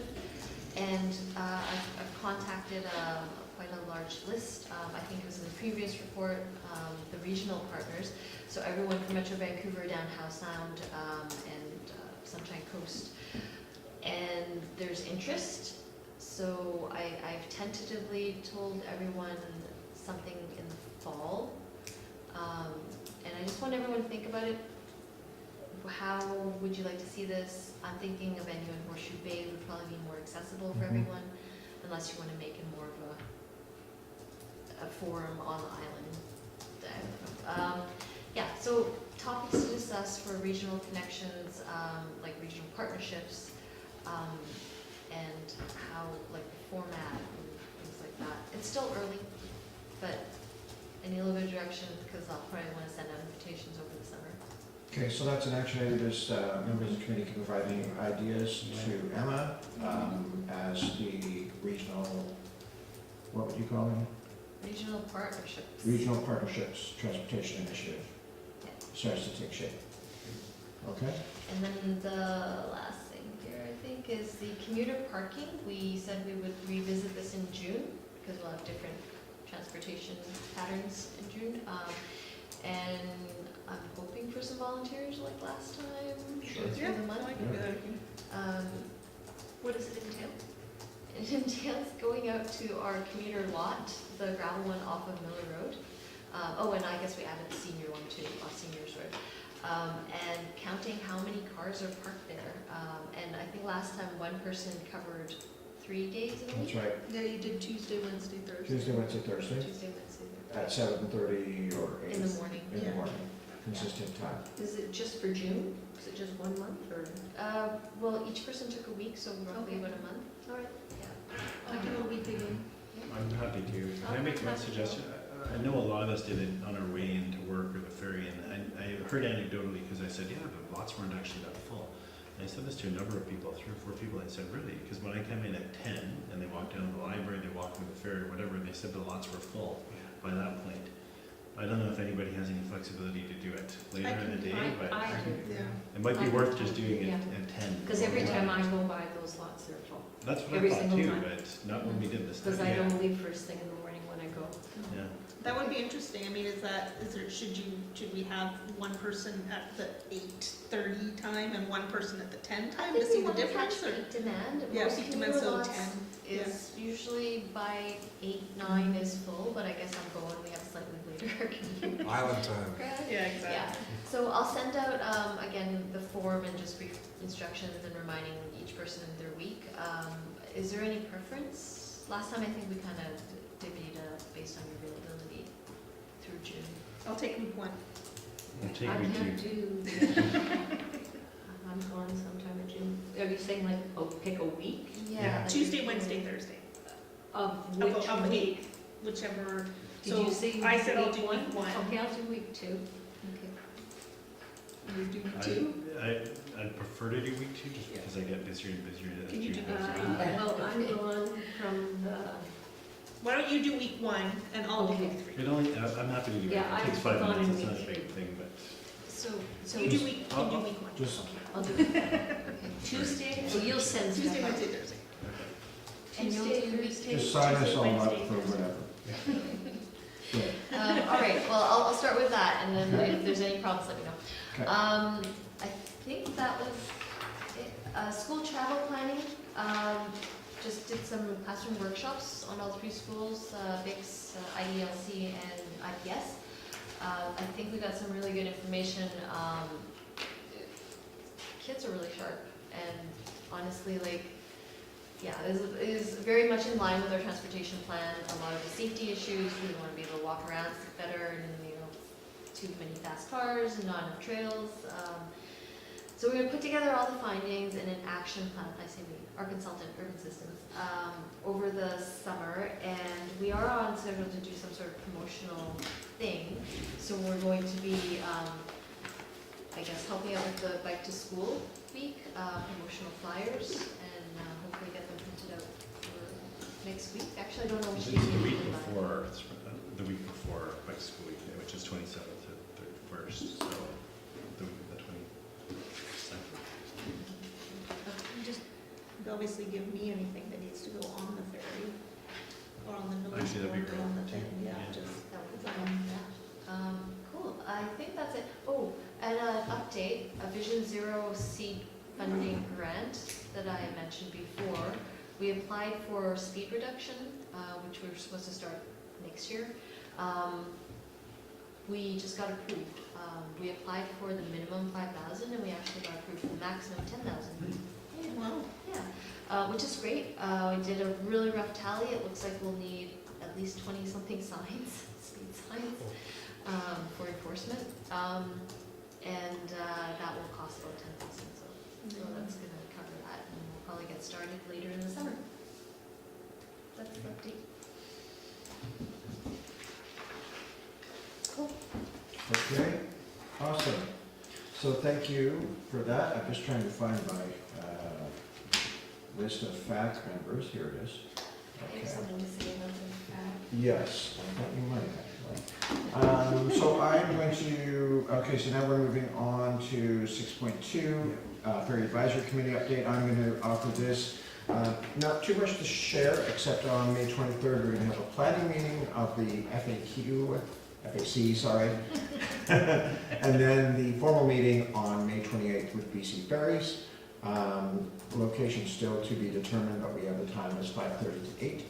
And we have a Ferry Advisory Committee, and we have a nominated person for chair, but only one nomination, Melanie Mason. And so we are going to be voting. I guess she will be acclaimed as long as she accepts the position. And I haven't heard positively yet, but so we shall see. But I don't feel concerned about saying that because Friday was the deadline to receive nominations for people who would stand for board. and she didn't complain or say no. Right. So I'm taking that as she's in. So, but I will mention the other names of the other folks on the the committee. Our acting interim chair is still Jonathan Bell. He's returning. Taz Burton is from BIMTAC, of course. Tyler is from BIMTAC. Javier is from BIMTAC. Yours truly, David Hawking. Also a Fenella Jacquet, I'm not sure if that's her, how her name is pronounced. Okay, Melanie Mason, Scott, and I believe Suzanne has withdrawn due to a conflicting, I think there was a health concern or something. With the withdrawal of Suzanne though, Darren at BC Ferris has expressed interest that, Murray Atherton's name is on there as well. Murray Atherton has also joined, and Well, so that means I was able to. yes, you are able Excuse to myself? excuse yourself. Yes. Okay. Not that it's not a good thing. So with Suzanne's withdrawal though, Susanna Brown? Suzanne? no, this is a different Suzanne. Suzanne von de Porten was, had it put her name forward, but has since withdrawn it. So, so that opens up a space for another representative of island economy and business. Murray is representing Tourism Bowen. I'm so glad you did that. And so just to bring up to speed on the process so far, Darren Gannett at BC Ferris asked for the Economic Development Committee to discuss contributing a member of their committee to serve as a role of a representative of island economy, and discussion ensued, which Steph will bring us up to date on. So there wasn't, so that the island economy and business representative versus doing commercial work, like for example, Bowen Freight or the couriers. So we went with the latter, was the one Yes, the I EDC think was that would working be on. great. And so then without naming names on the camera, I spoke to the building center. I've got a list of names, which I didn't bring with me, and I phoned 4 of them, and they were all not have time. Not interested, So- okay? One of them, Melanie said she was gonna use her charms on, so I kinda left that with Melanie. Okay. And then I think I was Jen who I spoke to at the building center, and I said I'd call her back if I didn't have any luck with these guys, so maybe when I hear back from Melanie, I can call them back, Okay, cool. and then I might just leave it. Yeah, I think that would be Yeah. appropriate. That was a pretty good faith effort. Yeah. Okay. Okay, excellent. Any questions about that? I think that's really exciting. Update. You're a robust group. Yeah, no, I think that's really great. Okay, then I will move on to the next item on the agenda, which is Yes, 6.3. 6.3. David is going to address BITS and also the climate. So I'll be really quick here. It's just, on page 9 of 11, there's the council note about loan transportation site. If you haven't had a chance, have a look at their PowerPoint presentation. Yeah, it's pretty good. And I thought they were talking about coming tonight, but I'm a little worried that he thought it was tomorrow night that he got the time. But I'll just quickly say, they're still working with Peter. Peter, those who are commuting now, Peter's rented another bus for a little while, but the society is still working with Peter to actually buy his business, buy the goodwill in a sense of his business, and then get into their own business of buying buses and so on, and getting a little bit of help from some other folks in the on Bowen who can help some of those technical things. So I'll just leave that for now. We'll get more from them hopefully in the next little while. So the other thing I want to talk about is so there's a climate and environmental action committee or something like that. It's basically about environment and climate. I'm on that committee. And one of the things we wanted to do was a number of municipalities and organizations have sort of declared this climate emergency and have talked about the IPCC's change goals to be able to go below 1.5 degrees. So we wanted to bring that forward to council, but we thought a good way to do it was, and Maureen came up with this idea, sort of what Vancouver has done, is they've got a thing called 6 big actions, or something like that. And so we Six big moves. 6 big moves. Yeah. So we were going to do something similar, and so there's a little subcommittee to come up with what the 5, 6, 4, whatever it is, big moves would be. Obviously, a whole bunch of them would be transportation. So the ones that I'm thinking of would be a fast, efficient, and inexpensive, or relatively inexpensive way to get downtown for commuters that's not buying a car. And so that could be a water taxi, or it could be, the bus, like Peter's bus. Another would be the electrification of the ferry, and another would be an improved transit on Bowen, so that all areas of the island are served by transit rather than just the 2 that are served right now. So those are some things I've got. We could also have something on encouraging e-cars or really efficient cars, so that they get priority in the lineup, something like that. And that was an idea back when I was on council. We sort of talked about and didn't do, but it's Well, now that there's gonna be a marshal or something going on, it seems like that would. Well, you have a painted area or something like that where So those are all ideas that I've been considering. If anyone has any thoughts on any of those, I'll take that forward when I discuss it with the other group. Pretty against the priority parking for electric cars. And my reason for that are a couple. Something like carpooling or multi-use of a car is probably better off than somebody with a brand new Tesla P100. We'd exclude Teslas. A large battery electric vehicle with a single occupant who is only going to Caulfield should not take priority over the minivan with 6 kids going to soccer, because not only is his total life cycle carbon for that trip probably higher, but there's a cost to get in that club, which is being able to have this, what is still a luxury vehicle for a lot of people. Like, we might not always have $10,000 off of an electric vehicle, but right now a lot of the electric vehicles being sold are luxury cars. So I want to press pause on this, because I think what we want to do is hear comments exactly like that feedback, Good formalized and captured for David from everybody on this committee to bring back to that one. And I have a question for you. Who's the chair of that committee? Will Husby, Okay. of the overall committee. Yeah. Of The that little subcommittee, Will, Yeah, it's okay. So what is the timeline for that? I gotta do it before the next meeting. Okay. So we'll Okay. do like a. So then that's an action item, is for everybody, especially Tyler, who has strong feelings. That'll happen. Does everybody agree with Tyler? I Yeah. think it's good. It's a good point, yeah, Yeah, yeah. No, I totally agree. okay, all right. To bring those back So to ideas. forward those directly to David, Yeah.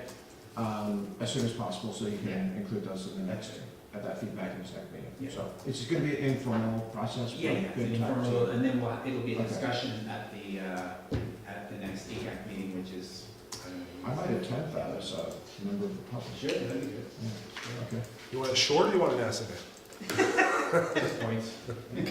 Probably not an essay. Yeah. Can I just say ditto? That's Wednesday, June 5th. Yeah. You could show up in the audience with signs. Yeah. You know, that's the usual. So that's it for me. Way. That's it for you, I think. Yeah. So then I'm going to move on to section 7, business arising from the minutes. We are running a little bit behind schedule. I don't want to crimp any of our time here, but we did want to return briefly to Mobility Fest, I think. Accessibility Committee discussion.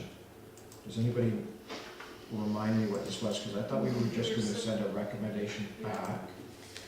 What did we have in I our- think when we had more members of the committee, we were potentially gonna make a subcommittee for Yeah. accessibility on the ferry. Yeah. For one, maybe make a recommendation, that might be a FAC thing, just how the ferry can be more accessible for people getting out of their vehicles, using There was that mobility one- and getting upstairs. Susanna mentioned that, but then I read that thing we were supposed to read, that attachment, and it was about, sort of a seniors friendly community, I think. But really, the transportation parts of it were pretty obvious stuff. Stuff like the sign that's in the middle of the path that, Scott just mentioned, I think it was Tyler mentioned. Power pole in the middle of town. Power poles in the middle of, paths that you just can't get through if you have a wheelchair or something like that.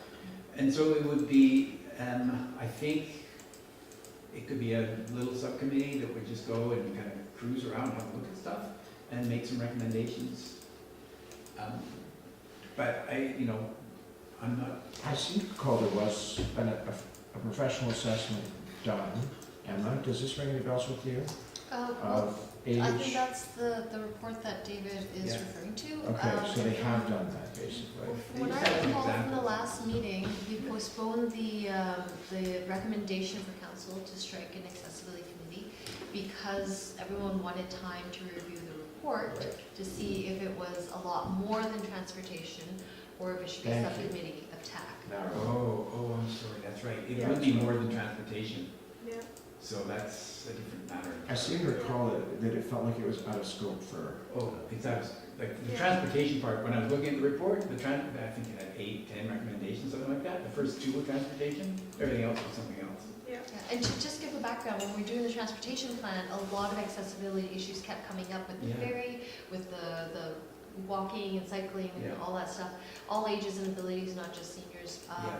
So that's why there was this thing in the plan to be like, yeah. let's just ask for an accessibility committee to look at all of these things. Right. And that report came up during the planning process, and they're like, there's all these other issues outside of transportation. So a committee could kind of be more holistic and address That's Yeah. right. all these accessibility Yeah, I issues. think that I personally, my dad's partner is now wheelchair bound, and so and they're moving to Bowen, and so it's made me open my eyes to how incredibly inaccessible this island It's is. awful. Yeah. It's So, really I mean, I would be totally interested in It's being on shameful, that, you know, actually. it's, yeah. So- Okay, so then would we recommend then that this committee say that we feel like the challenge and the opportunities go beyond the scope of this, and therefore we would recommend to council an independent committee be struck, drawing from expertise from assisted living, healthcare, transportation. I mean, has council asked us to do this, or are we just doing it? The plan is asking It's us in Emma's plan. to advocate for an accessibility committee. It's not my plan, it's the transportation plan. Right. So we, to respond to our own plan, we need to go to council to say, hey, this is bigger than transportation. We need to strike, I don't know, yeah, council's got a lot to do. And there's a lot of committees already. There's a lot of committees, I don't want to strike another, I should say, I don't want nothing to do with me, personally. Can we make one that Can we defer action on this? focuses on more of the transportation parts of it or something? Like, does that work, or is it one of those things where if you're looking at one part, why aren't you looking at other parts? I feel that when you look at, I don't have it with me, but if you look at council's plan for this year, it's not in the plan. I already have it with you because I'm attaching it to every agenda. Yeah, but the transportation part of it is in our plan. Right. So maybe we should just take on the transportation part of it and not the rest of it. Or just point out the kinds of things. And Yeah, and I'd be willing to sort of take that and try it, since I've been relieved from FAC. I can, I was you just know. about to delegate this to you. So just look at Appendix C, and the transportation, and just look at all those things, and then just, Would you like to come back to our next BIMTAC, sure. having read that and offering an Some overview ideas, of and just potential look around next and talk to steps? people involved. Yeah, so next steps. Next steps, okay. Great. Next steps regarding, Accessibility, transportation accessibility, or whatever. Next accessibility you want to Requirements, call it. recommendations in the transportation master plan. requirements for things that are gonna be done on the streets or recommendations towards a committee? I think just looking to see the reality, just Yeah. an overview. Everybody knows what it is, but let's finalize it and say, for example, here. Yeah, and potential actions. Yes. Yeah, and that next this steps. committee to take on.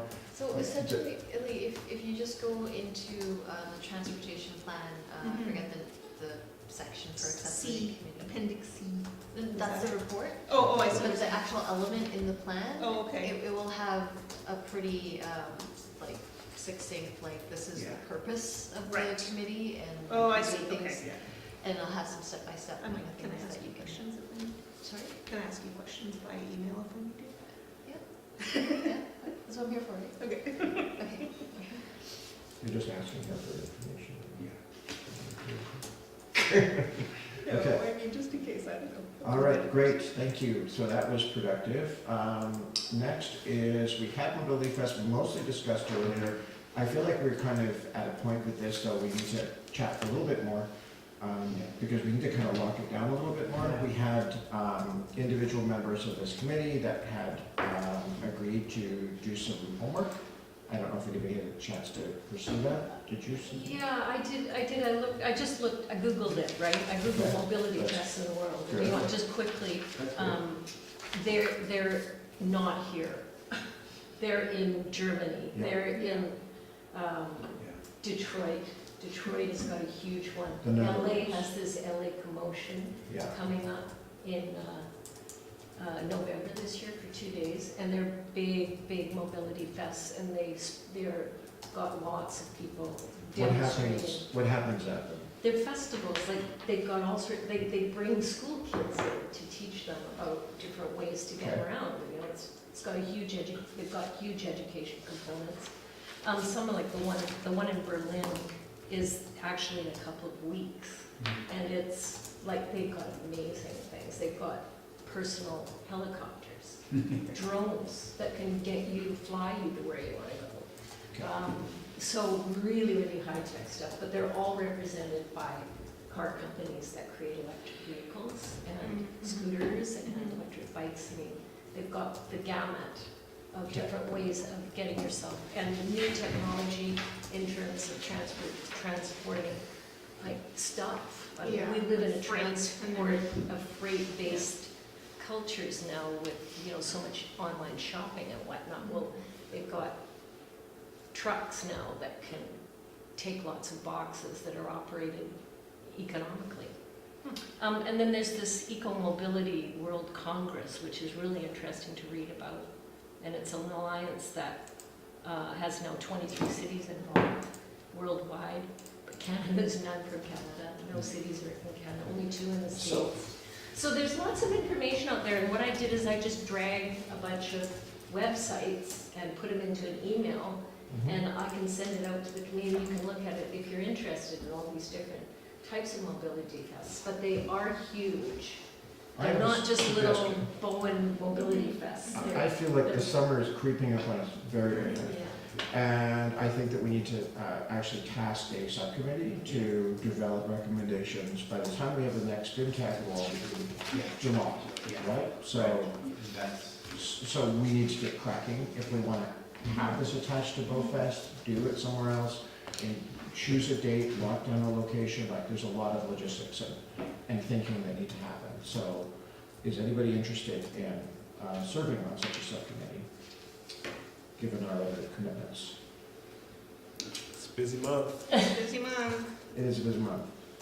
Yeah, we've got the Ferry advisory committee is basically sucking every bandwidth I have available, plus the other organization I'm on the board. When are we thinking about having this? This would be in, like, August, July, August? Well, BoFest is one of the. If we attach it to BoFest, that will be, I think that would probably be one of the smartest things for us to do for the first year, because it's already a recognized venue and everything. So then it would just be a matter of getting the tent. does anybody know the date of BoFest? Or How about I can look into some of It those was the things? last weekend of August, Second It's the one before, I think. second before the Labor Day. Yeah, I don't know. I only know which diets. I can book the table. I've booked it the last 2 years. Okay, perfect. Yeah. I don't know when it is, but I think it's. And is it okay if we take it over 24th though? of Like, August. Yeah, Okay. which FinTech had a table. oh, we have, okay. So the idea is to have different examples of alternate. So, this is, I think, one of the key points that I just don't know if we have. Yeah, what's We'll stay a little bit achievable by past August? 9 tonight. Let me do a time check here. I'm okay. Yeah. Does anybody have a hard stop at 9? Emma's got a ferry to catch. I'm Kim's neighbor, basically. I'm up the street from them. Maybe I Okay. can talk with him or whatever, like. So, I'm just, from municipal staff side, I can book and pay for the table and tent. If you give me at least a month in advance of what's gonna happen, who's gonna be there, what kind of activities are planned. Yeah. I can coordinate with Sophie, the communications coordinator, to do promotion on the Excellent. event. Okay, we need a month notice, that's fair. Okay, so that's, Minimum. She's very busy. So I'm just gonna jot a couple things down. Minimum 1 month for BIM support and infrastructure. Boat Fest, we don't know when it is, it's, the website hasn't August been updated. 23rd, probably. August 23rd, okay. Ooh, It's Saturday normally, Boat Yes. Fest? I'm not gonna be Yeah, here. so that's the one before the long weekend, right? So that would be it. yeah, I think that's, yeah. I would not be present. Oh, no. Yeah, unfortunately, I'm gonna be leaving for the second 2 weeks of August, so that wouldn't work, but that shouldn't preclude us from having it then.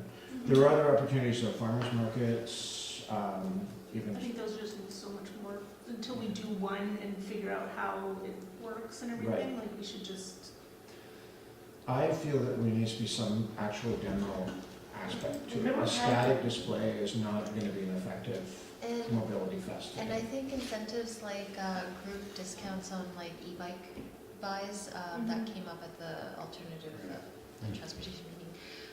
Or discounts on EVs or low speed vehicles, but like some sort of incentive that's real, that will really help bring people there, but also actually Would you, try. by showing up, get an incentive coupon for something, are you thinking, or what's your? Well, I think it came up, the e-bike thing, when they were looking, so it was the Kaylin, son, who was really interested in starting an e-bike sharing, but it's Redicop, Taylor Redicop. yeah, right Okay. about, and he was saying that, you know, if we bought it in bulk, it would be a lot cheaper.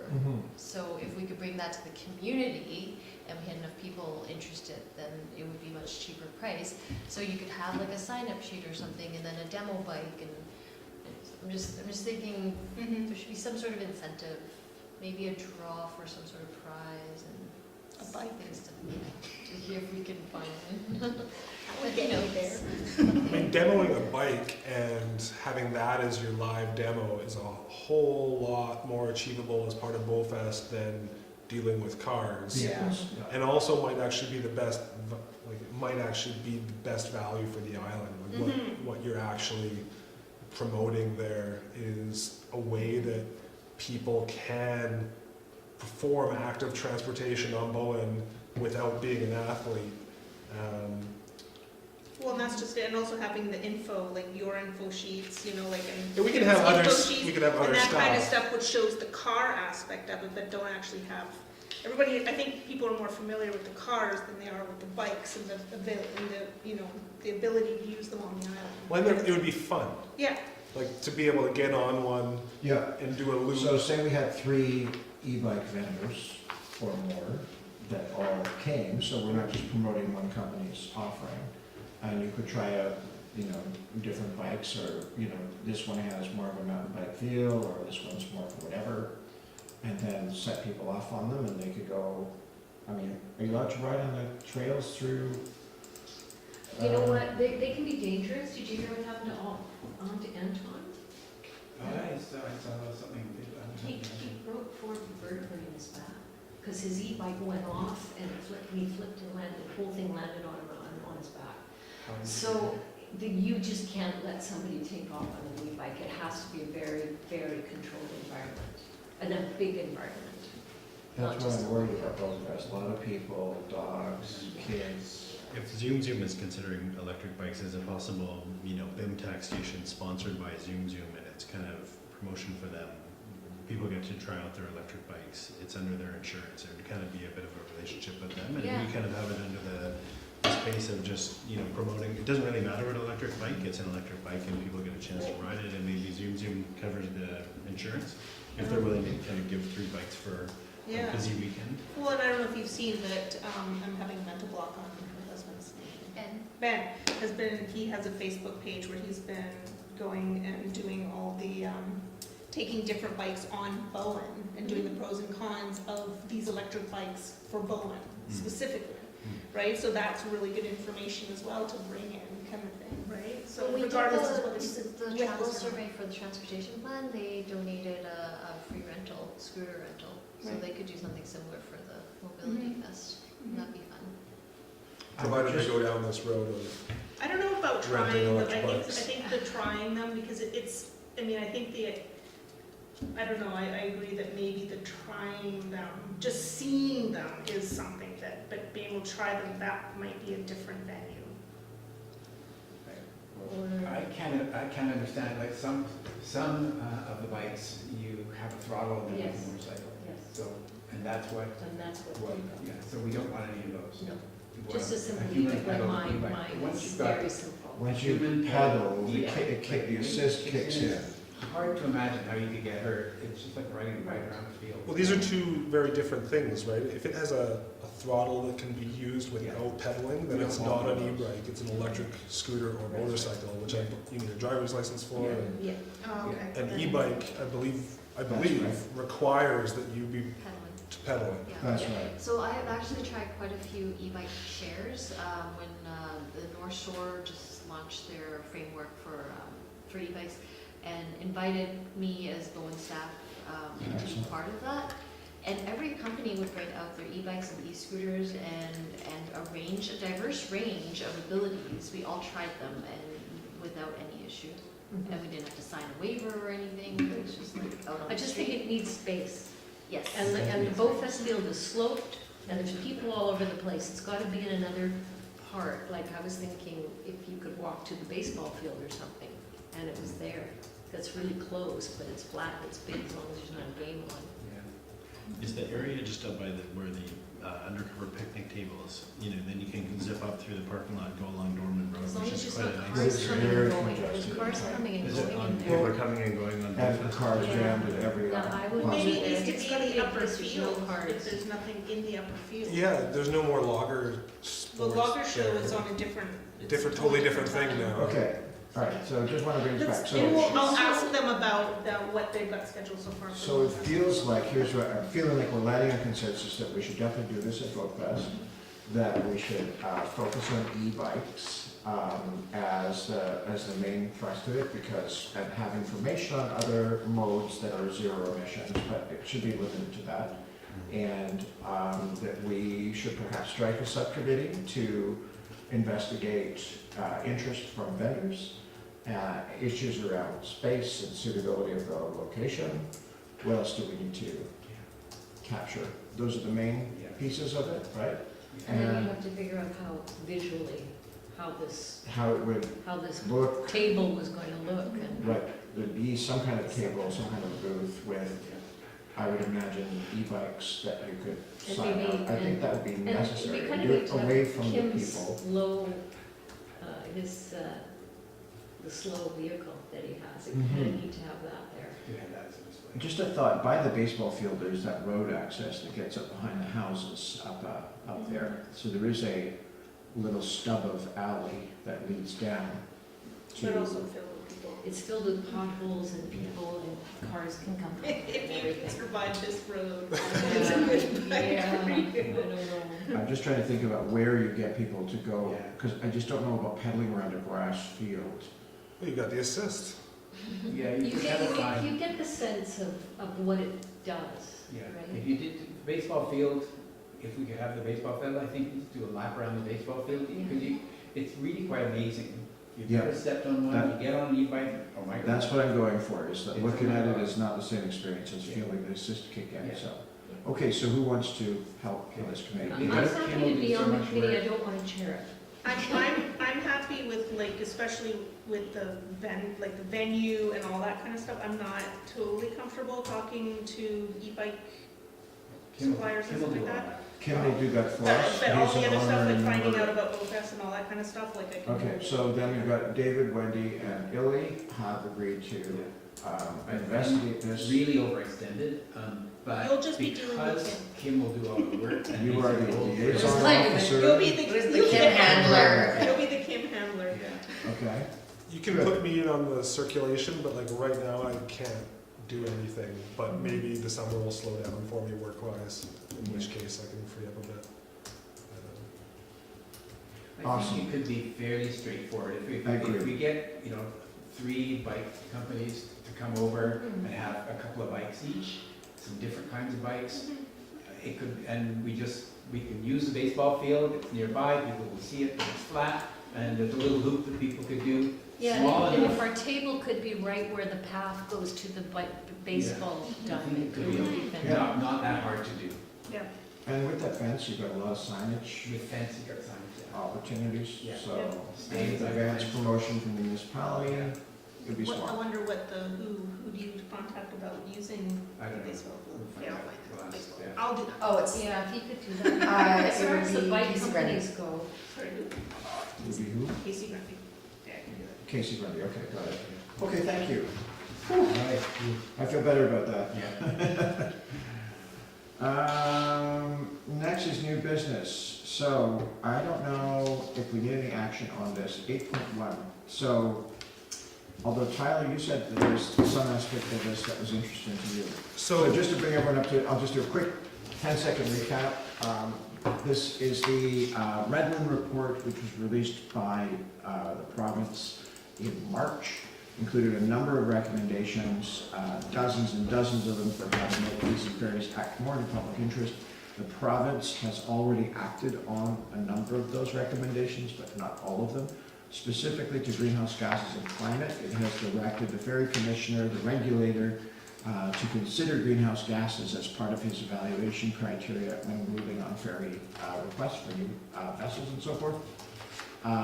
We are going to be discussing this at the Ferry Advisory Committee meeting and asking BC Ferries to tell us what else they're moving on.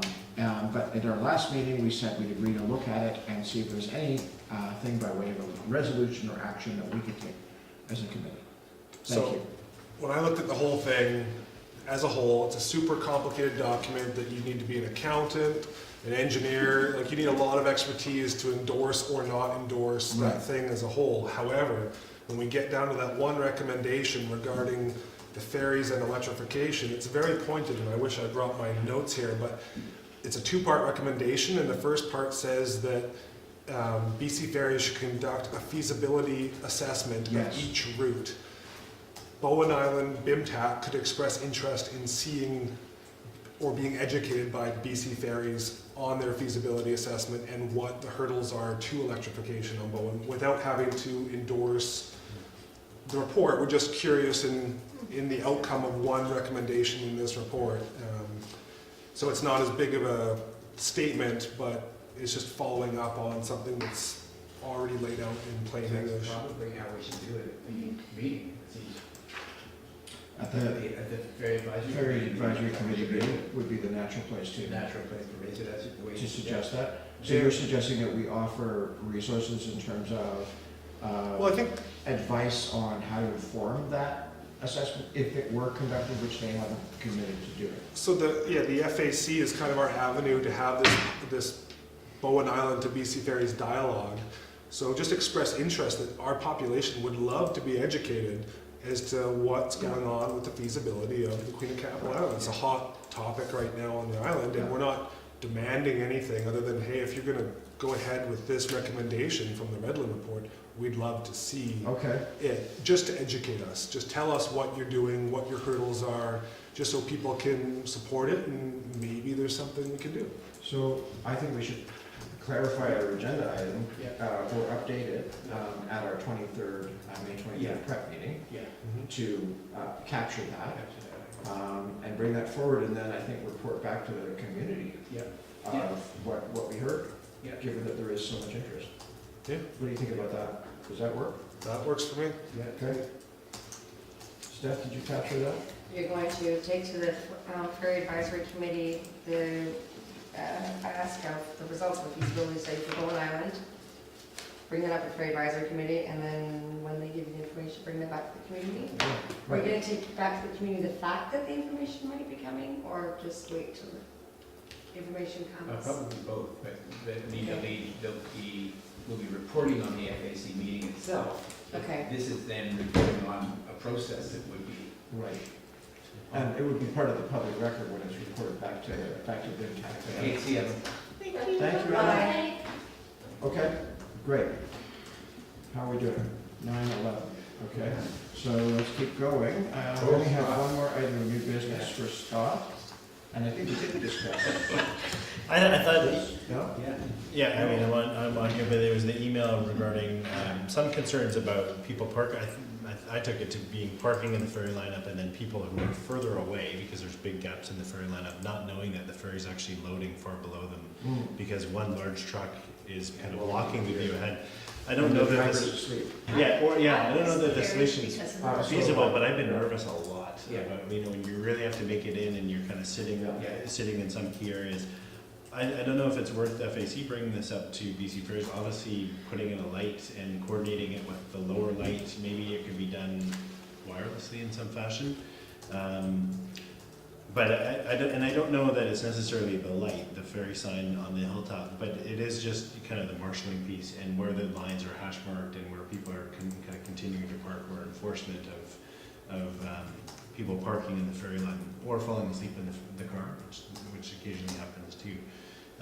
But is it worth bringing it up to FAC about the possibility of a green light or some sort of marker? Well, I thought this was Green great, light would be and great. Yeah. the thing that really came to my attention when I read the email and then your suggestion was that a lot of the complaints we're having about the zipper, like Yeah. when I watched the zipper fail, it's because one car was not paying attention proactively, like looking for signs that we're gonna go soon, and they were playing with their phone, and then 4 cars, 5 cars start moving, and then the whole thing just explodes. Yeah. Giving advanced warning that we're gonna be moving now, like the light at the bottom's turned green, so pay some attention, we're gonna have to do this thing soon, might actually be one of those solutions to a different problem that solves something almost unrelated, like it's Yeah. the lack of ability to zipper might have something to do with the fact that Like people a don't know we're loud loading. horn or a klaxon.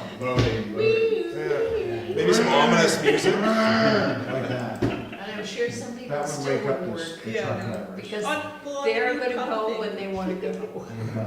On the new pub sign, Ooh, the new pub sign, that big huge thing that they're putting up there, the gallows, the gallows. already been nicknamed. Scott, in terms of where it would go, I think it has to be maybe pretty the bottom high. of the zipper, I like think it has to just be like- kind of the other side has of to the be up entrance there. to Village Square. That's where I'm Yeah. thinking too. I That's think where that'd be you a really good lose spot. eye line with the ferry. Yeah, but if you're, as if soon you're as you above can. that, if you're above that on the flats, you can't even see that either. No. Well, if you put it on the top of the hill with a signal that was double-sided, I mean, the people at the bottom of the zipper can see. They can see Yeah. that. That's true. Yeah. Yeah, It's- 'cause you can it's- see down, that's right. Yeah, It's further up, it's where you get the blind spot to the light. yeah. Yeah. I don't know, I think it's So- worth looking at. So where do we go with this? I think we take it to the FAC. Now, BC Ferries, they've got that sign and lights, it's all on their property. So now we're talking about municipal road right of way. Can we put it maybe with the crosswalk? Like tie into that somehow? That's solar powered. Could it also be solar?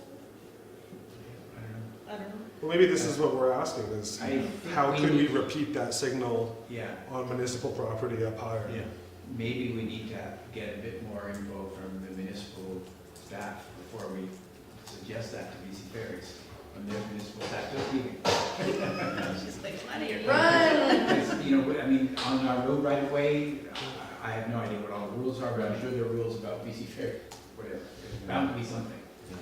I feel like this would probably not be something to bring the first FAC meeting, given we have a sort of a getting to know you meeting, and there is a full agenda already, so I just wonder if we should do more homework on our I side, think that's a good idea. so we can come to BC Ferries knowing what we're talking about, Yeah. saying this is feasible or it's not.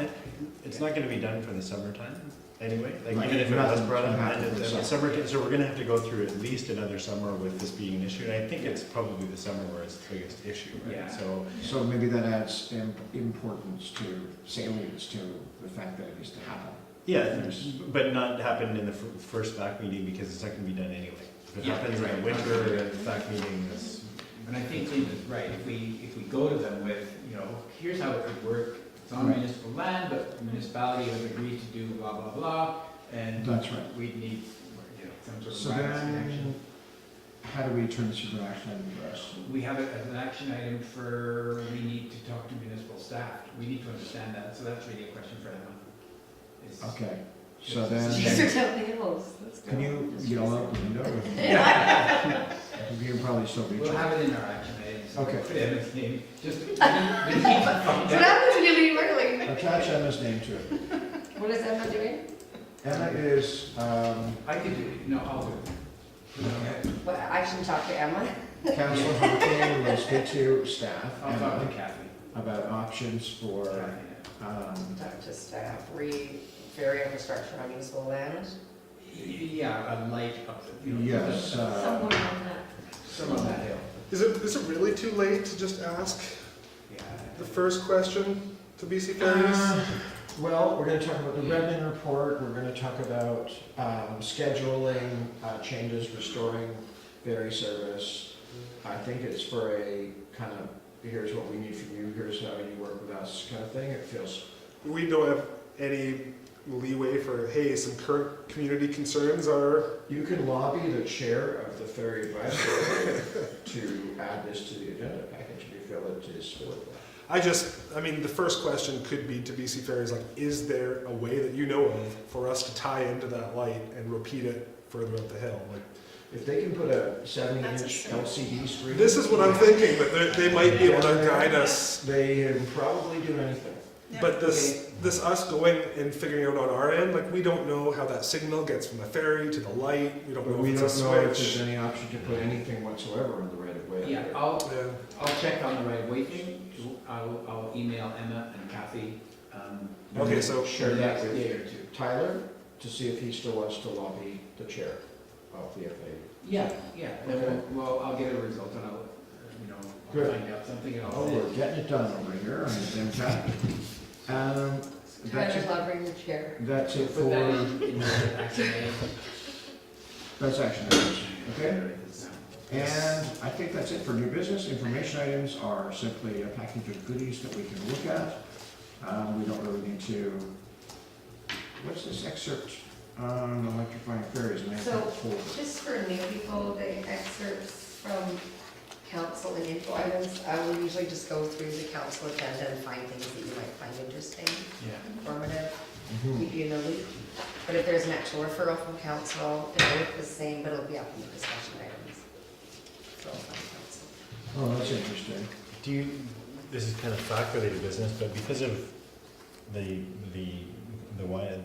motion for the electrification, do you think we will be asked that as a fact, if this is something that the community of Bowen Island supports, and should we have a position? I mean, this is, council presenting, requesting a letter be sent to Islands Trust and considering including advocacy for electrifying BC Ferries. Do you think do those meetings work that way, where the BC Ferries ask FAC as well, about an issue like that? I think they know the answer. Yeah, yeah. I think, yeah. I'm sorry, Scott, I'm not exactly. I guess, sure about I mean, that. the point of, Yeah. we're looking for information on what it would take to electrify, and Yes. are they considering the Bowen route, what would be the obstacles, how much would it cost, is it Yeah. actually environmentally friendly to do that? This is more of, consider including advocacy for electrifying, so there's more of a push to electrify, Yes. whereas we're asking the question, does it make sense to electrify? Doesn't say electrify our ferry, but, I'm just wondering if this is gonna come up in FAC, if they're gonna be aware that this motion is out. Well, they may have They might. received a letter from the Islands I Trust might have received that letter from John's Trust on that. that mentions Bowen Island's particular interest in this issue. And they might bring it up at the meeting, and then they would say, yeah, we're very interested in this issue. But beyond that, I don't know. It's probably out of scope for this meeting to have that I discussion. mean, the one concern that I had was what Tyler said back, I don't know, a couple of months ago, about from an environmental perspective as well as a cost perspective, it's best to let this ferry wear out. And Yeah. then when you replace it, have an electric ferry rather than ditch it, unless there's another route where this can happily go, which might be the case, I don't know. Well, I think, like, when it comes to answering any of the questions, We're not- BC Ferries already knows all of this. Everybody in the marine industry knows about whether their route should be electrified yet. So rather than just butting our heads against a wall, like, there might be huge obstacles to that ferry becoming electric, or it could just be they're letting that one wear out and they'll deal with this when the 15, 20 years go by. But either way, we're not if we're not demanding anything, we're not we're not being difficult, we're just saying, hey, when you do this work, educate us. Yeah. It's, everyone in the whole marine industry knows that electrification, if you can do it, let's do it. It's the topic of every conference, it's all over the place. And the funny thing is that LNG is too, but nobody locally has accepted this as a viable solution to air pollution because it doesn't pick up on global warming because there's still carbon emissions. However, as a stepping stone to better air quality in Vancouver, having LNG on our coast, like there's a huge amount of smog that comes out of marine traffic right now. And BC Ferries went with LNG thinking that people were gonna, well, yeah, we can't do electric yet, but here's an LNG ferry that once we can do electric has a battery room ready for it. And people just haven't appreciated it at all. So I'm sure they're wary of getting into this conversation of whether you want an electric ferry or not, because it becomes very political. But I think we can just ask. So since we are running over time, I'm going to move us along to confirming the details of our next meeting, which is July 2nd at 7 p.m. Does everybody have that in their calendars? So I made a list of all the, Oh, perfect. I have it written on my old school paper one that's been. We're going to, as agreed, cancel the next scheduled BIMTech in June to instead do the FAC work. So that takes us to, I'm trying to get my phone to go ahead to July. It doesn't want to go there yet. July So 2nd. we got the FAC goes May 23rd and May 28th, is that right? Yes, that's And then correct. we have a June off? That's right. That's when we're gonna be attacking Kim with all the mobility fest stuff. Right. Okay. looks like there's a May 13th thing there too. May 13th is a optional meeting that Emma's organized, I'm going to that. You're going to. that Ellie is going to attend. Okay. Perfect. That's helping to integrate TransLink and BC Ferry schedules, pointing out the red zones where there's only a 60-second margin to dash off of the express bus. And so that's a meeting to try and get those parties to give a bit more breather in there. Okay? Is anybody else going to that? Anybody else want to attend, they're welcome to. Emma has the details. Because I'm not, I want to be there and stuff. I always find that that's difficult for me because it's not my reality, so I don't have those, they're not in the forefront of my brain, but I want to be there. It's been in the forefront of my brain for 20 years. Yeah, exactly. Yeah. Not right now. Okay. I move we adjourn the meeting. I don't even think we need to make a motion. The meeting is adjourned. Perfect. Thank you. Thank you. I think a Robert Rule of Order you could use is there any objection Is there any objection to to a meeting being adjourned right now? Hearing none. Okay. I'll use that No, next we time. all want to stay for at least another hour. Got my Robert's rules on.